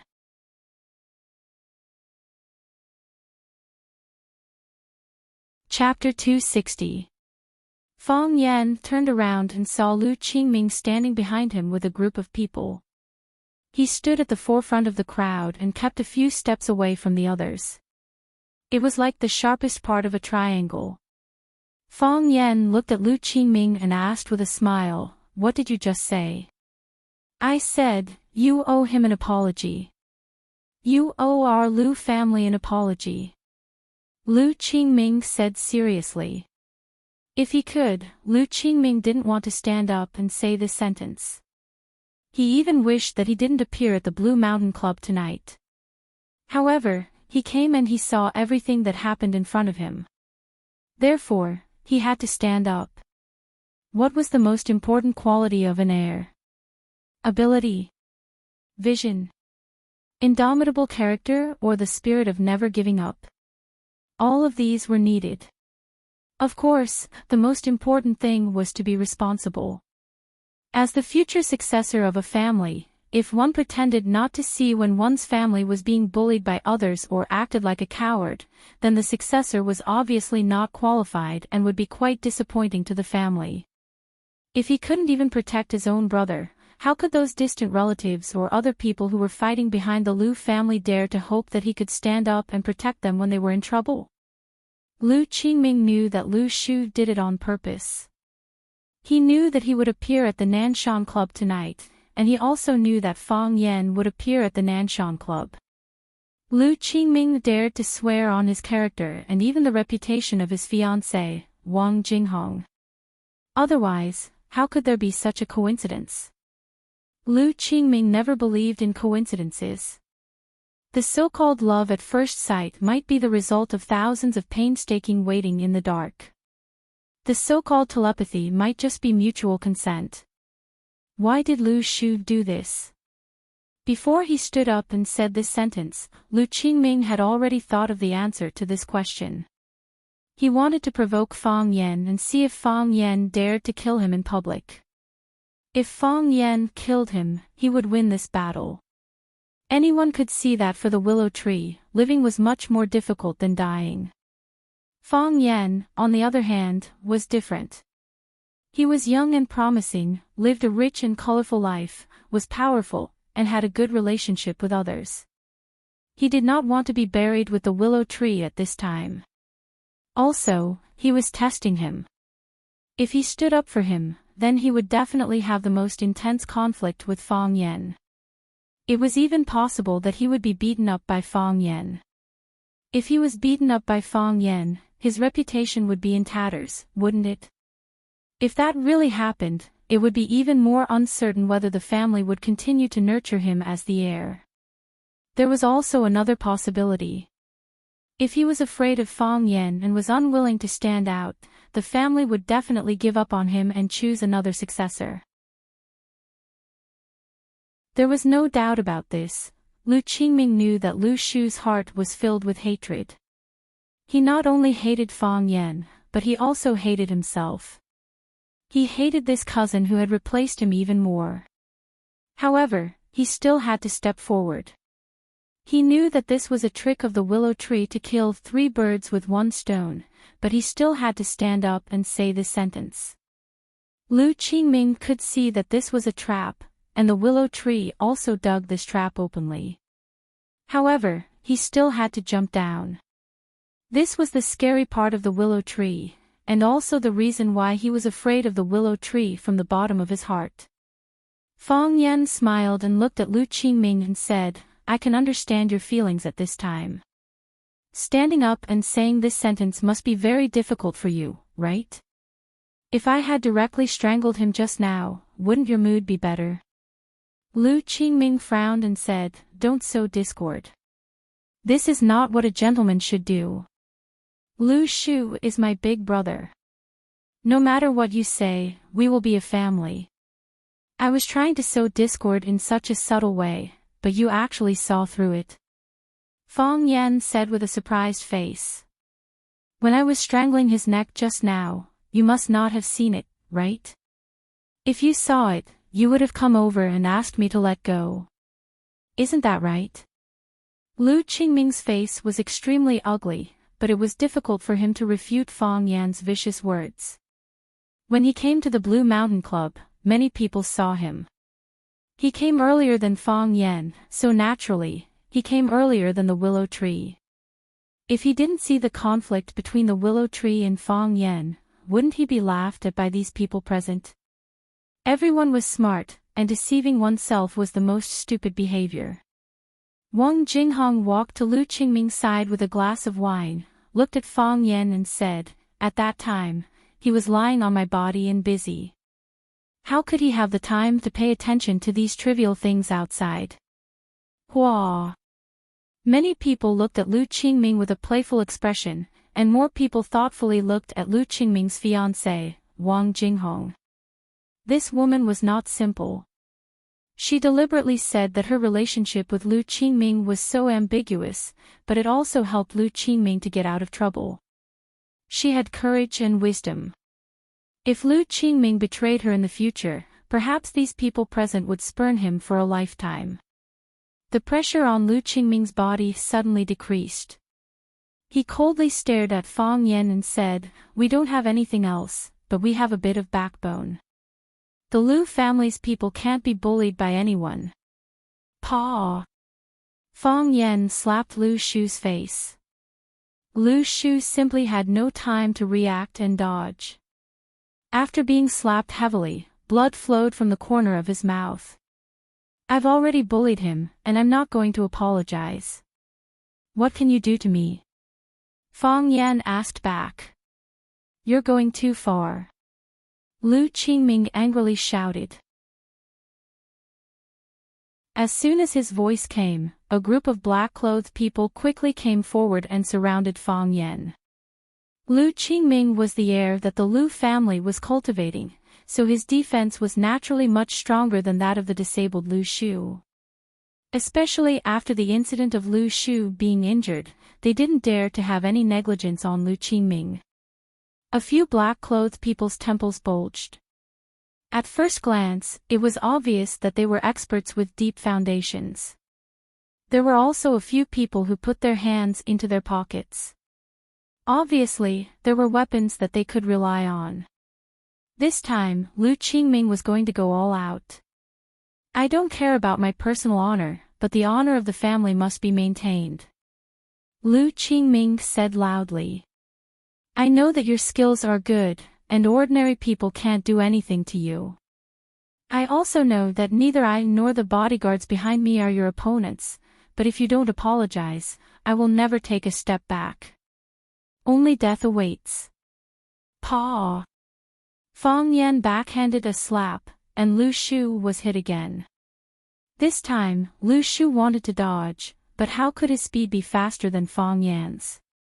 Walala! Someone took out a gun, and the pitch-black muzzle was aimed at Fang Yan's head and chest. As long as Lu Qingming gave the order, they would be able to surround Fang Yan in the middle and turn him into a sieve. Everyone held their breath. Their eyes were wide open, and they looked at the scene in front of them in surprise. Had these people all gone mad? Lan Shanggu sighed softly. He knew that he had to step forward. He was the one who invited Fang Yan. If something happened to him, his wish would be completely ruined. Even if nothing happened to him, if he didn't step forward to help him when he was in trouble, he would probably have a negative impression of his character, right? Lan Shanggu walked between Fang Yan and Lu Qingming, and said with a smile, "It's rare for everyone to have time to drink together. Why are you so nervous? Both of you give me some face, and let's end today's matter here. How about it?" Fang Yan didn't care. He looked at Lan Shanggu and said, "Brother Lan, I was invited by you. You can do whatever you want. I'll listen to you." That couldn't be better. Lan Shanggu smiled and nodded, but his heart was extremely bitter. Fang Yan, this bastard, meant that since I was invited by you, I'll let you settle this matter for me. I won't care about what happens next. If you don't care about it, why are you slapping Lu Shu left and right? The dignified young master of the Lu clan, one of the 4 prodigies of watching, was taught a lesson like a grandson. Who would feel comfortable seeing that?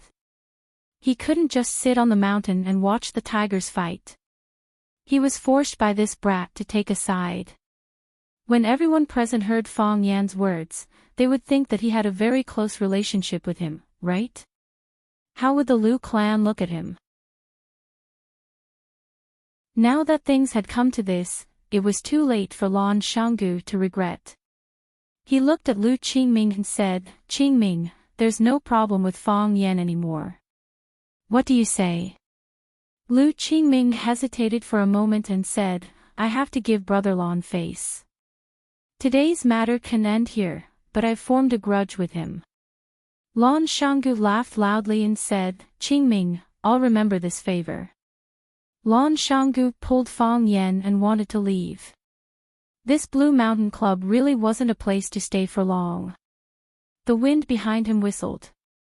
Fang Yan suddenly turned around. Boom! Fang Yan punched out, colliding with the cart pusher Chen Pu's fist. Chen Pu's right fist was injured, so he used his left fist to attack. Not only did his strength not weaken, but it became even more vigorous. If this situation occurred, then it proved that Chen Pu was left-handed. He didn't know whether to praise this guy's insidiousness or laugh at his stupidity. He actually wanted to hold back when fighting with him. The 2 fists collided, and energy flowed everywhere. Even though Chen Pu had secretly prepared for a long time, Fang Yan's sudden attack still gave him the upper hand. Chen Pu didn't have enough energy, and his feet slipped on the floor. Fang Yan's body moved forward, as if attracted by that energy. When Chen Pu's old energy was exhausted, Fang Yan's fist suddenly opened, and his palm quickly wrapped around Chen Pu's fist. "I hate sneak attacks," Fang Yan said. He suddenly exerted force, and only a "kacha" sound was heard. Chen Pu's fist was squeezed together and turned into an ugly meatball. His finger bones were all broken, and became a pile of bone fragments. Chen Pu screamed. He couldn't bear the pain anymore, and fainted on the ground.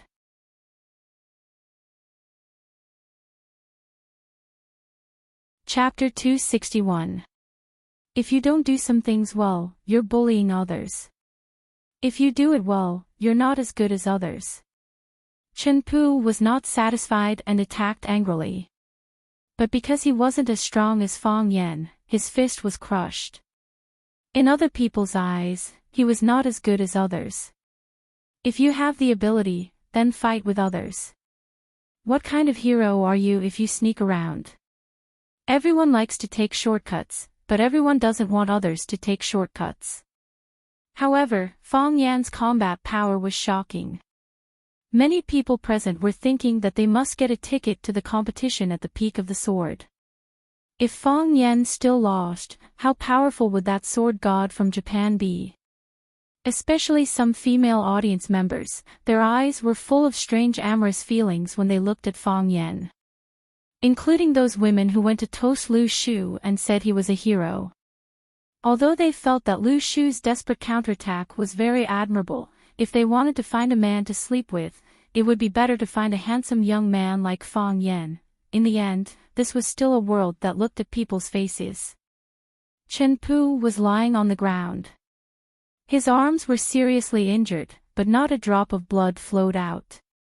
However, blood flowed from the corner of his mouth. That was because his internal organs were injured when he fought with Fang Yan. Chen Pu, who also worked for the Lu family, was injured. Those bodyguards in black were ready to make a move, but Lu Qingming didn't seem to see this scene. They immediately turned their eyes elsewhere. Fang Yan left with a smile on his face. Lan Shanggu also left. He cupped his fists and apologized to the people around him. Lu Qingming walked to Lu Shu's side and supported his unsteady body. He said with concern, "Big brother, are you okay?" Lu Shu raised his head to look at Lu Qingming and laughed. "Big brother, what are you laughing at?" Lu Qingming asked. "In the past, when I heard people say that our Lu family has a talent, I felt a little guilty. But after seeing Qingming's performance tonight, I know that what they said is true. The onlookers see clearly, while the players are confused. They were the ones who could see things more clearly. I'm really happy to have a younger brother like this." Lu Shu held Lu Qingming's hand and said with a smile, "I cheated you once, and you also forced Fang Yan to slap me a few times. We brothers are even this time, right?" Lu Qingming said with a serious expression, "What does big brother mean?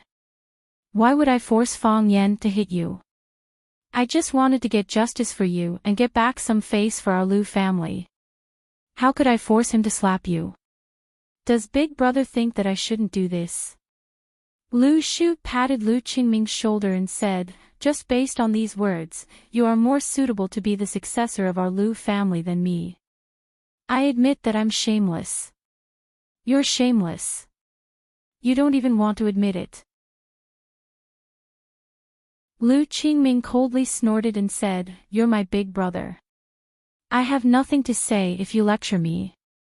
But when we are outside, we should save some face for the Lu family. The family must already know about this matter. Big brother, go back and explain it yourself. Take care." Lu Qingming didn't want to deal with Lu Shu. After saying this, he led a group of people outside. Lu Shu laughed again. He pointed at Lu Qingming's back and said, "Did you see that? This is my younger brother, the future successor of the Lu family. He did a better job than me. The future of the Lu family is limitless." Lu Shu bent down with difficulty to pick up the wolf mask from the ground and put it back on his face. He carefully climbed onto the wheelchair and personally turned the wheelchair to go outside. His movements were awkward and strenuous. His short and skinny figure sitting on the wheelchair made people feel sad. "Give me a grilled fish, 10 mutton skewers, 10 kidney skewers, 2 eggplants, and 2 corn. Give me tender corn, don't be like old tree roots that can't be bitten." Lan Shanggu was obviously a regular customer of the barbecue stall. He sat down and began to order skillfully. "Oh right, give me a pot of edamame and a pot of boiled peanuts to go with the wine. You definitely don't have Mao Tai here, so bring a box of beer. I want it cold, the colder the better." After the big-breasted and big-ass proprietress happily ran off to place the order, Lan Shanggu looked at Fang Yan and said, "What? Do you think the 4 talents of watching shouldn't be sitting on the side of the road eating barbecue? I think it's a bit weird. Fong Yan said with a smile. Before I came into contact with it, I always felt that rich young masters like you should drive a Lamborghini or Ferrari to race with people, go to the most luxurious nightclubs to pick the most beautiful women, and if anyone dares to fight with you for the girls, you'll use a beer bottle to open their head, and smoke cigars with money to light your cigars. Lan Shanggu laughed and pointed at Fong Yan and said, "Are you praising us or insulting us? I can guarantee you that if any of our friends in our circle dared to do this, they would be scolded as a country bumpkin." Playing with the most beautiful girls at nightclubs, smoking cigars with money to light your cigars, how did you think of that? Lan Shanggu took out a pack of cigarettes from his pocket. It was a pack that cost more than 10 yuan. He handed one to Fong Yan and lit it himself with a lighter. The lighter was also the kind that cost 1 yuan, and the words, "Wadding Real Estate," were written on it. After Lan Shanggu took a puff, he said with a pure smile, "It's not as particular as you said. It's not that I haven't done things like going to the most luxurious nightclubs to play with the most beautiful women, but I'm sick of it after doing it once. Not sick of it once, not sick of it twice. I'm not used to cigars, they taste too strong. As for using money to light a cigarette, I've never done something like that. Those with little money are reluctant to do it, and those with too much money are disdainful of it. Only those idiots with abnormal brains would do something so stupid that it makes people laugh their heads off. I'm a child from a courtyard. What we often do is steal the Mao Tai at home, run to a barbecue stall to eat barbecue, drink Mao Tai while eating barbecue, and brag with our friends. Some say they want to be a general, others say they want to be the richest man in the world, play rock paper scissors, and when we're drunk, curse a little, or even punch a few times. That's what I like to do the most. How should a rich young master live? I don't know about others, but I eat barbecue, fight the landlord, play games, and often take a few children from the courtyard out to be donkeys. We go to places we've never been before. Do you think we're losers? Fong Yan played with the cigarette in his hand, but he didn't light it. He looked at Lan Shanggu and asked, "Who is Xia Tian? She should have a powerful background, right?" "You don't know."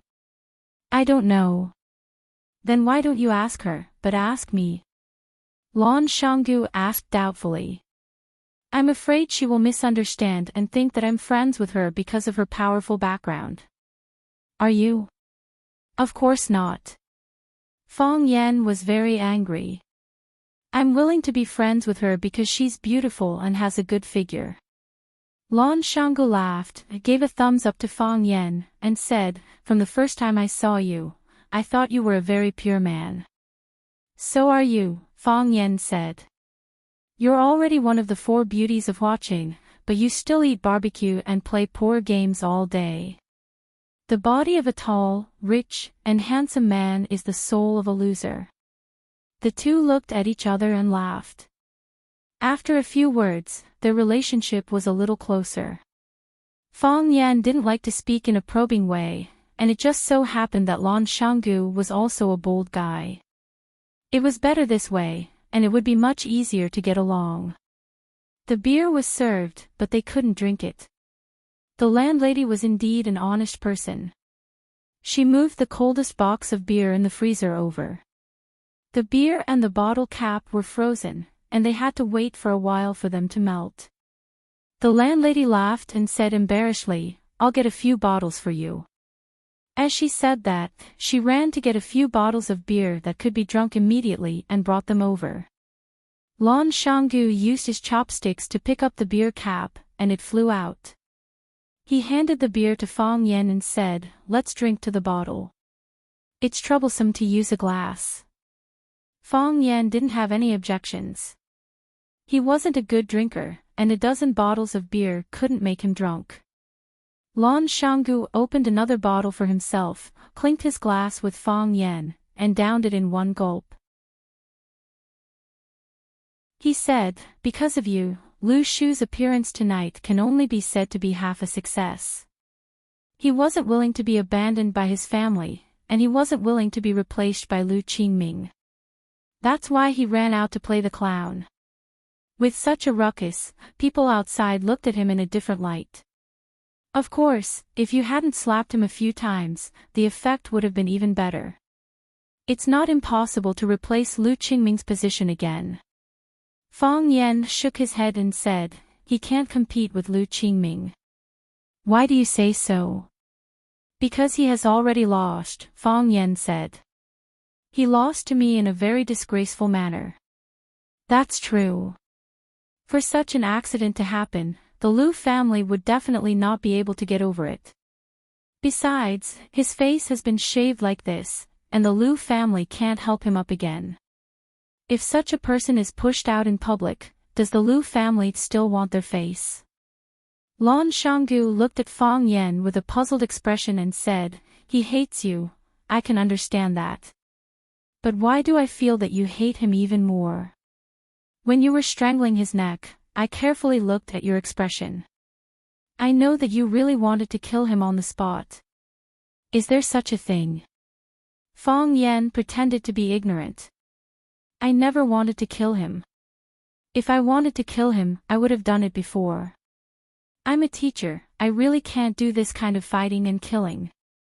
Lan Shanggu smiled and shook his head, and said, the more you say like this, the more I know that Lu Shu is dead for sure. This isn't the first time he appeared, which means that before tonight, he did something that made you very angry. What is it? Even if you don't say, I think I can find the answer. Anyway, this is your personal guess, it has nothing to do with me, Fang Yan said. Understood. Lan Shanggu nodded. If the willow tree had died, I would never have linked this matter to you. Isn't this the effect you wanted? Say something more elegant. Fang Yan didn't want to be entangled with this topic too much. Although Lan Shanggu looked rough, he was a quick-witted person. Fang Yan didn't want to reveal too much in front of him, their relationship wasn't that close yet. Do you know Moonlight over the Lotus Pond? Yes. Lan Shanggu smiled and nodded. A section of time slowly unfolds, flowing into the moonlight, slightly rippling. This song is very popular. I often go to nightclubs with friends to sing it. Fang Yan looked at him like he was looking at an idiot and said, I'm talking about Zhu Ziqing's prose.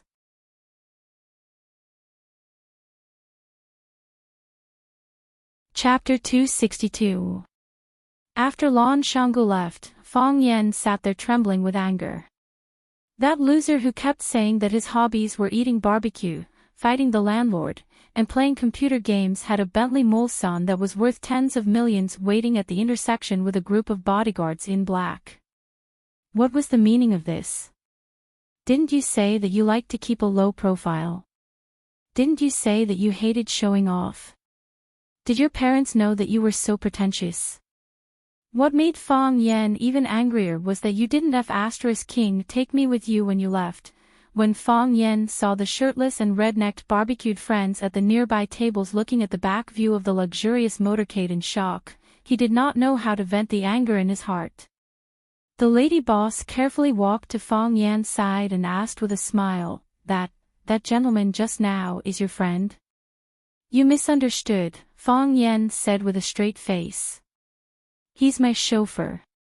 I asked him to go out and do something. To show that he didn't care at all, Fang Yan even used his chopsticks to pick up the last chives on the plate and chewed them in his mouth. It's too overcooked, Fang Yan said to the lady boss. Yes. Please criticize me. We'll change it immediately, the lady boss said while nodding and bowing. If you come more often, I'll give you a 20% discount.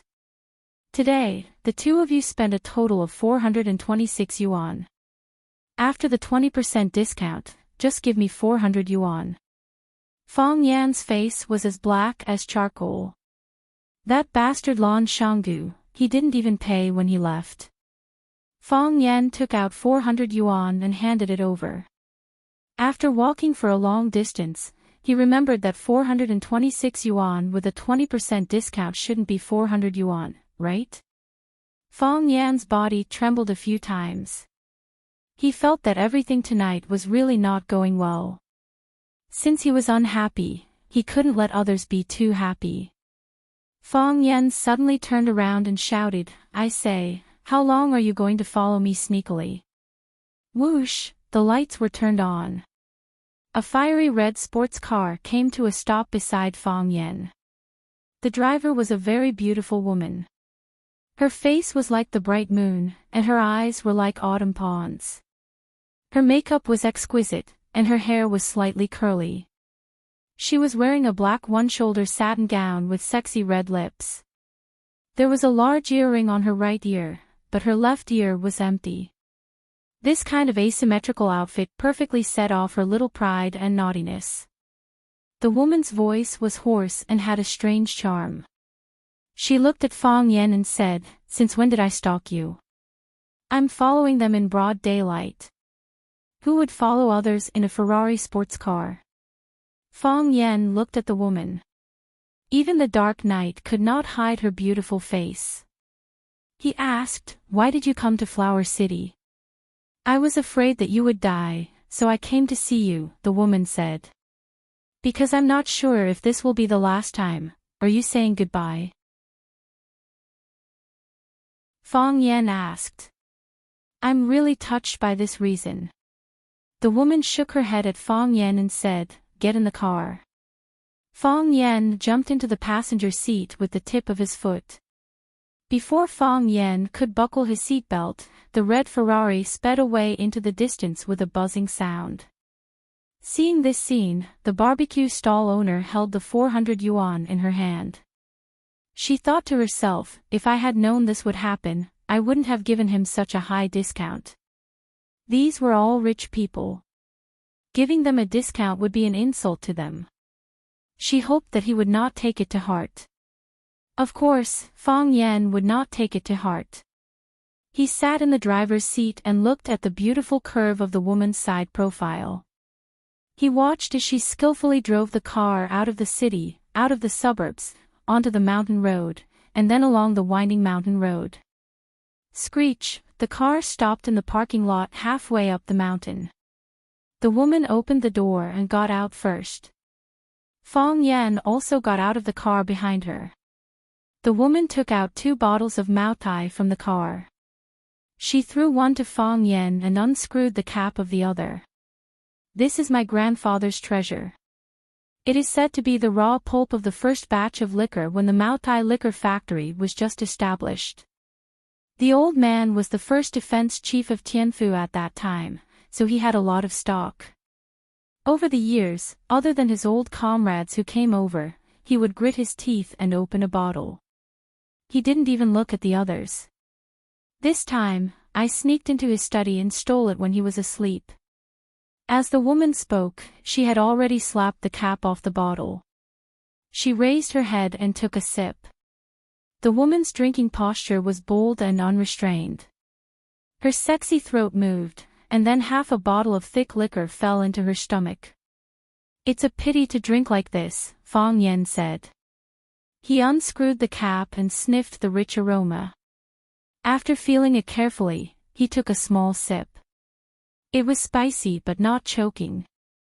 It melted in his mouth. Fang Yan thought that he should give this bottle to the old drunkard.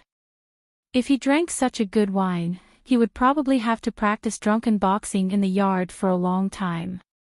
Wine is meant to be drunk. It doesn't matter how I drink it. The woman's buttock sat on the body of the Ferrari, and half of her body leaned forward. Her plump chest was even more prominent, and her beautiful legs were even more dazzling.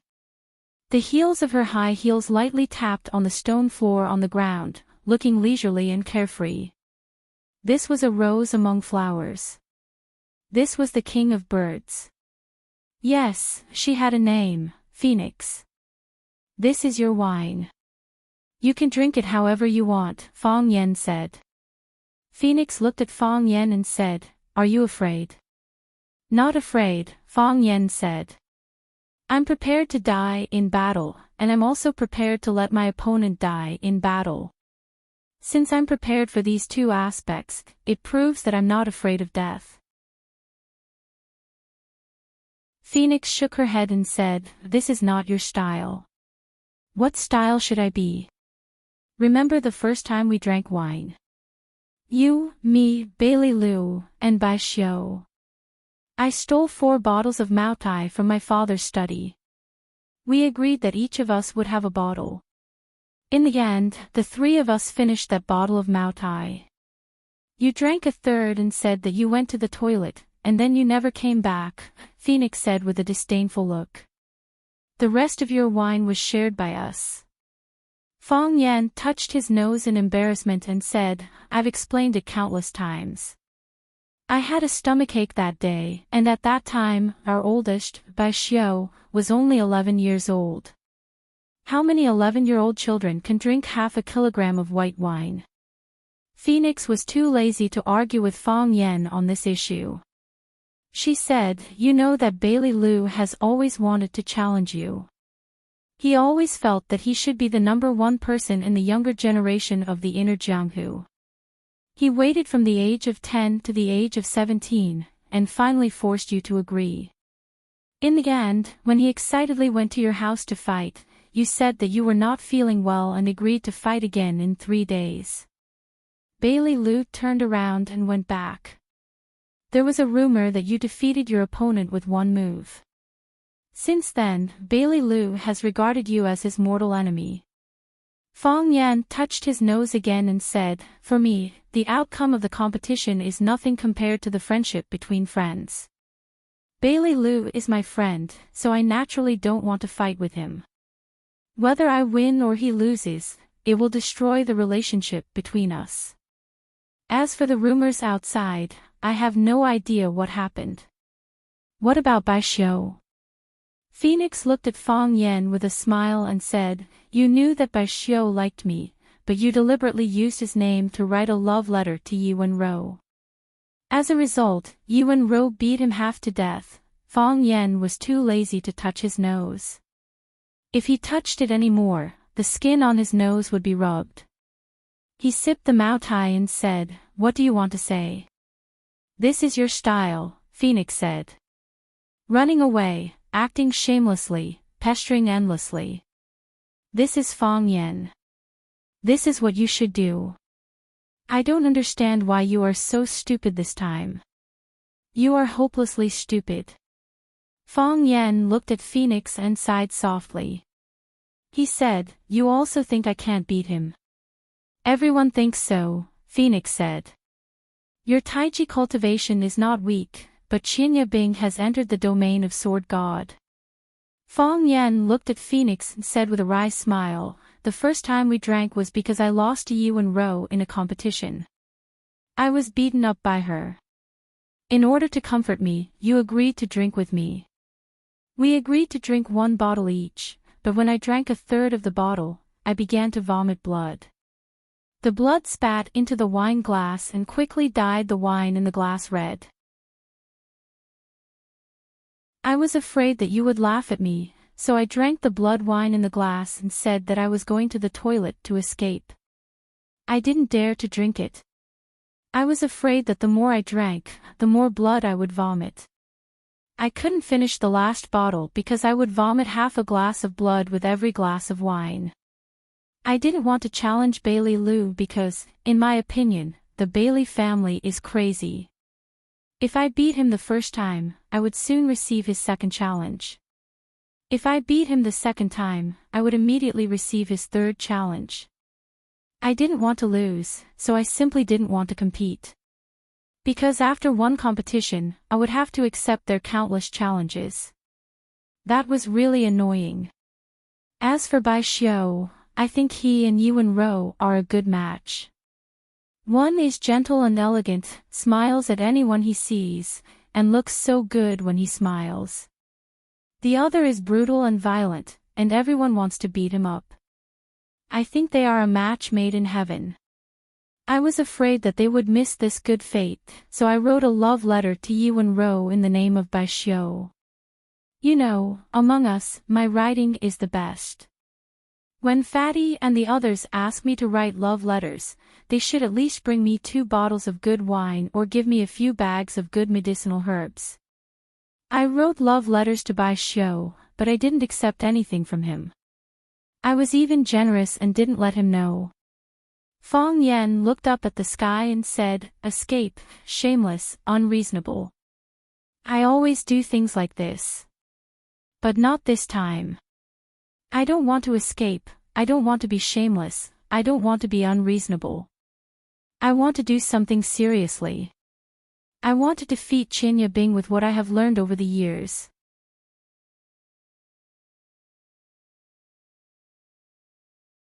Chapter 263. There was a bright moon in the sky, and there was also a bright moon on the ground.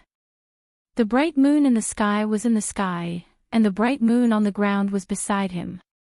The bright moon in the sky was like a beautiful woman, and the beautiful woman on the ground was like a bright moon. Fang Yan was a little drunk, so he couldn't tell whether the bright moon in the sky was brighter or the bright moon on the ground was more beautiful. Many times, Fang Yan would have a sense of powerlessness. Why were the women around him so beautiful? Not only were they beautiful, but they were also extremely smart. If he married such a woman, who would be the head of the family in the future? Of course, if anyone said that they would scratch their faces, Fang Yan would be a million times unwilling. It was a great pleasure to look at such a beautiful woman. Therefore, Fang Yan felt very happy now. There was a bright moon, good wine, a sports car, and a beautiful woman with long legs and breasts. The mountains were towering, and the cool wind was surging. If that woman suddenly got drunk or turned into a beast, should he fight back? This was really a difficult choice. Fang Yan suddenly thought of Lu Qingming. When he stood up to help his treacherous brother, he must have experienced a very difficult choice, right? It's not easy for everyone to live. Fang Yan said with a sigh. Gugugu. A woman could actually make such a bold and heroic sound while drinking. The sound was loud, but the way she raised her head and poured the wine into her mouth was really sexy and crazy. Her neck was so slender, her skin was so white, her fingers were so beautiful, and her armpits were so clean. Aw. Phoenix drank the remaining half of the wine in one breath and threw the empty bottle in her hand toward the mountain stream. Whew! The bottle left her hand and quickly turned into a black shadow. The black dot disappeared, but there was no echo for a long time. Phoenix squinted at Fang Yan and said, "I don't want to see you change. I still hope that you are the same as before. You drank and ran away because you couldn't drink anymore and didn't want to drink anymore. You refused Bailey Lu's challenge because you were afraid of losing face. You used Bai Xiu's name to write a love letter to Yi Ro because you also like me." Fang Yan's jaw dropped as he stared at the phoenix in a daze. "Don't look so surprised. Even a fool can see through your childish behavior." Phoenix sneered. "On my birthday, you let Fang Yingying put laxatives in other people's cakes. In order to make them take the bait, you forced Fang Yingying to eat first. In the end, Fang Yingying and the boys had diarrhea for the whole day. You dragged me to the Great Wall and set off fireworks for half a night. The day before Valentine's Day, you dragged Bai Xiu and Bailey Lu to your house to drink, saying that whoever won would get the chance to ask me. Bai Xiu and Bailey Lu were very happy because they could drink better than you. Later, the old drunkard accidentally smelled alcohol and dragged Bai Xiu and Bailey Lu to drink until the next morning. On Valentine's Day, they vomited all their bile. You picked a bunch of wildflowers from my yard and gave them to me. Then you dragged me to the river and sat foolishly for the whole morning. While I was asleep, you wanted to secretly kiss me." Fang Yan trembled with anger. He angrily accused her of inaccurate statements and said, "You were asleep." How did you know I wanted to secretly kiss you? Because I was pretending to be asleep, Phoenix said matter-of-factly. Don't you know that girls like to pretend to be asleep? Impossible. Fang Yen shook his head. I clearly checked your pulse. Your breathing and pulse were exactly the same as when you were asleep. Idiot. Phoenix shook her head helplessly. Sometimes you're smart, but sometimes you're just plain stupid. For people like us, how hard is it to disguise our breathing and pulse?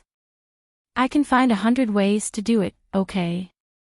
Locking one's chi, closing one's consciousness, returning to one. Fang Yan trembled even more and scolded, You idiot woman, you even cheat in this kind of thing. You are busy scheming against others all day long. What other words of yours are true? I don't want you to die. Phoenix looked at Fang Yan and said resolutely, This sentence is true. Bailey Lu hates you, but he doesn't want you to die. So he came. Bai Xiu doesn't want you to die either, but he can't come. He said that you don't like him. If he comes, it will only make your state of mind unhappy. This hypocrite. Fang Yan gritted his teeth and said, You obviously don't want to do something, but you always say it in such a dignified way. No wonder the two of you can get together. Phoenix was silent. Fang Yan didn't want to say anything even more. Yes, Fang Yan liked Phoenix, but the person Phoenix liked was Bai Xiu. Fang Yan's first love was snatched away by another man. Oh, it couldn't be said to be snatched, because the girl had never belonged to him. You picked a flower and put it in your hair. I rolled the iron hoop in the alley. Your smile was so bright in your eyes in those carefree days, when he was the most beautiful youth in the world. Fang Yan also loved a girl with all his heart. On that cold morning, in the snow-covered winter, Phoenix and Bai Xiu walked hand in hand in the snow. Fang Yan's body shrank at the mouth of the alley, like a turtle trying to bury its body in the knee-deep snow. The snow that year was very, very heavy, and the winter that year was very, very cold. Fang Yan cried. He squatted in the snow and cried like an abandoned child. That was Fang Yan's first love, fragile and sensitive. A gust of wind could blow it away. You don't understand, Phoenix said. Bai Xiu and I are the same kind of person. I know, you don't deserve me, Fang Yan said. Phoenix giggled and said, You're right, I don't deserve you. Seeing that Fang Yan was also laughing, Phoenix looked at Fang Yan seriously and added, Fang Yan, what I said is true. All right, Fang Yan said with a wave of his hand. So this is the legendary good guy card. You women are really good at playing this card. Saying that you're too good, that I don't deserve you, and that you should find a girl who deserves you. Rejecting you makes you feel happy.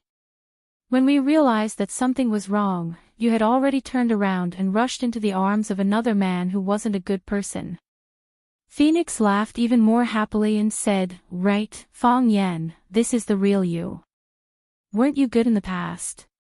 Everyone thinks you're shameless and despicable, but no one has ever worried about your safety. Bailey Lu once told me that the three of us have grass growing on our graves. Maybe you've even grabbed the little girl's hand to read her fortune. Fang Yan, why do you want to change? Not because you've grown up, not because you've matured. Who said that you have to die once you've grown up? Who said that? Who said to let him die once in front of me? Fang Yan looked up at the bright moon in the sky. The light of the bright moon also shone on his delicate face. His eyes were firm and his voice was soft as he said, I want to win glory for the country. Phoenix left. She left in a rage.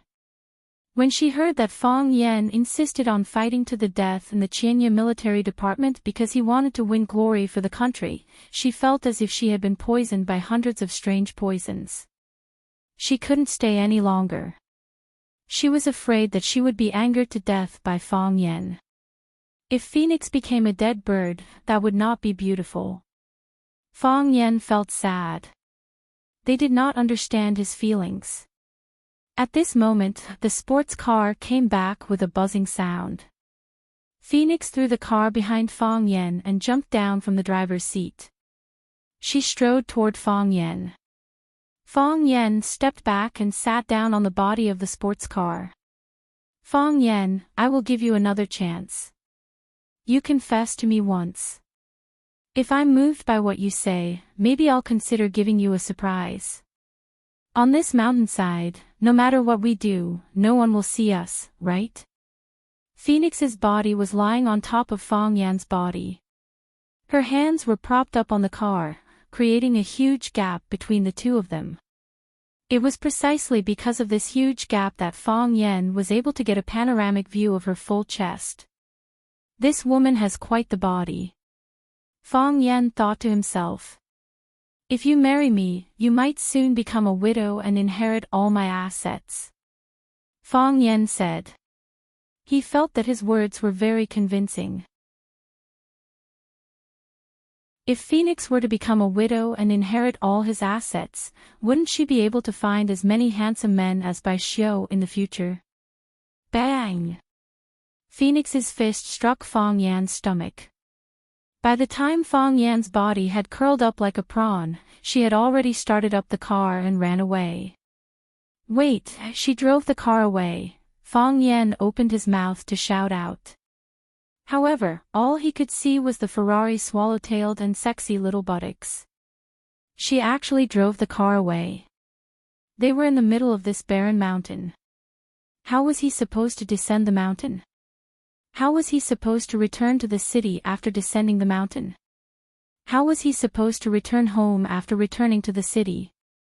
Fang Yan stood at the edge of the cliff and watched as Phoenix drove the sports car through the mountainside like a yellow bolt of lightning. He could not stop himself from grinning. As expected of the woman I once liked. She is so heartless. Fang Yan picked up the half-empty bottle of Mao Tai on the ground and sang as he made his way to the foot of the mountain. The golden shield, forged by hot blood, reveals itself in times of danger, reveals itself. For the smile of the mother, for the harvest of the earth. Regardless of what others thought,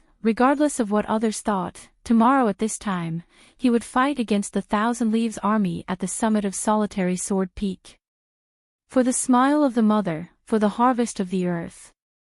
Fang Yan howled like a wolf. You're tuning into the Dreamy Chapters YouTube channel. We're so grateful for your support, and don't forget to subscribe to join us on this incredible journey through captivating stories. Your generosity through donations truly makes a world of difference, as it's the primary source of revenue that allows me to expand and enhance this channel for you. Thank you from the bottom of my heart for being a part of this adventure.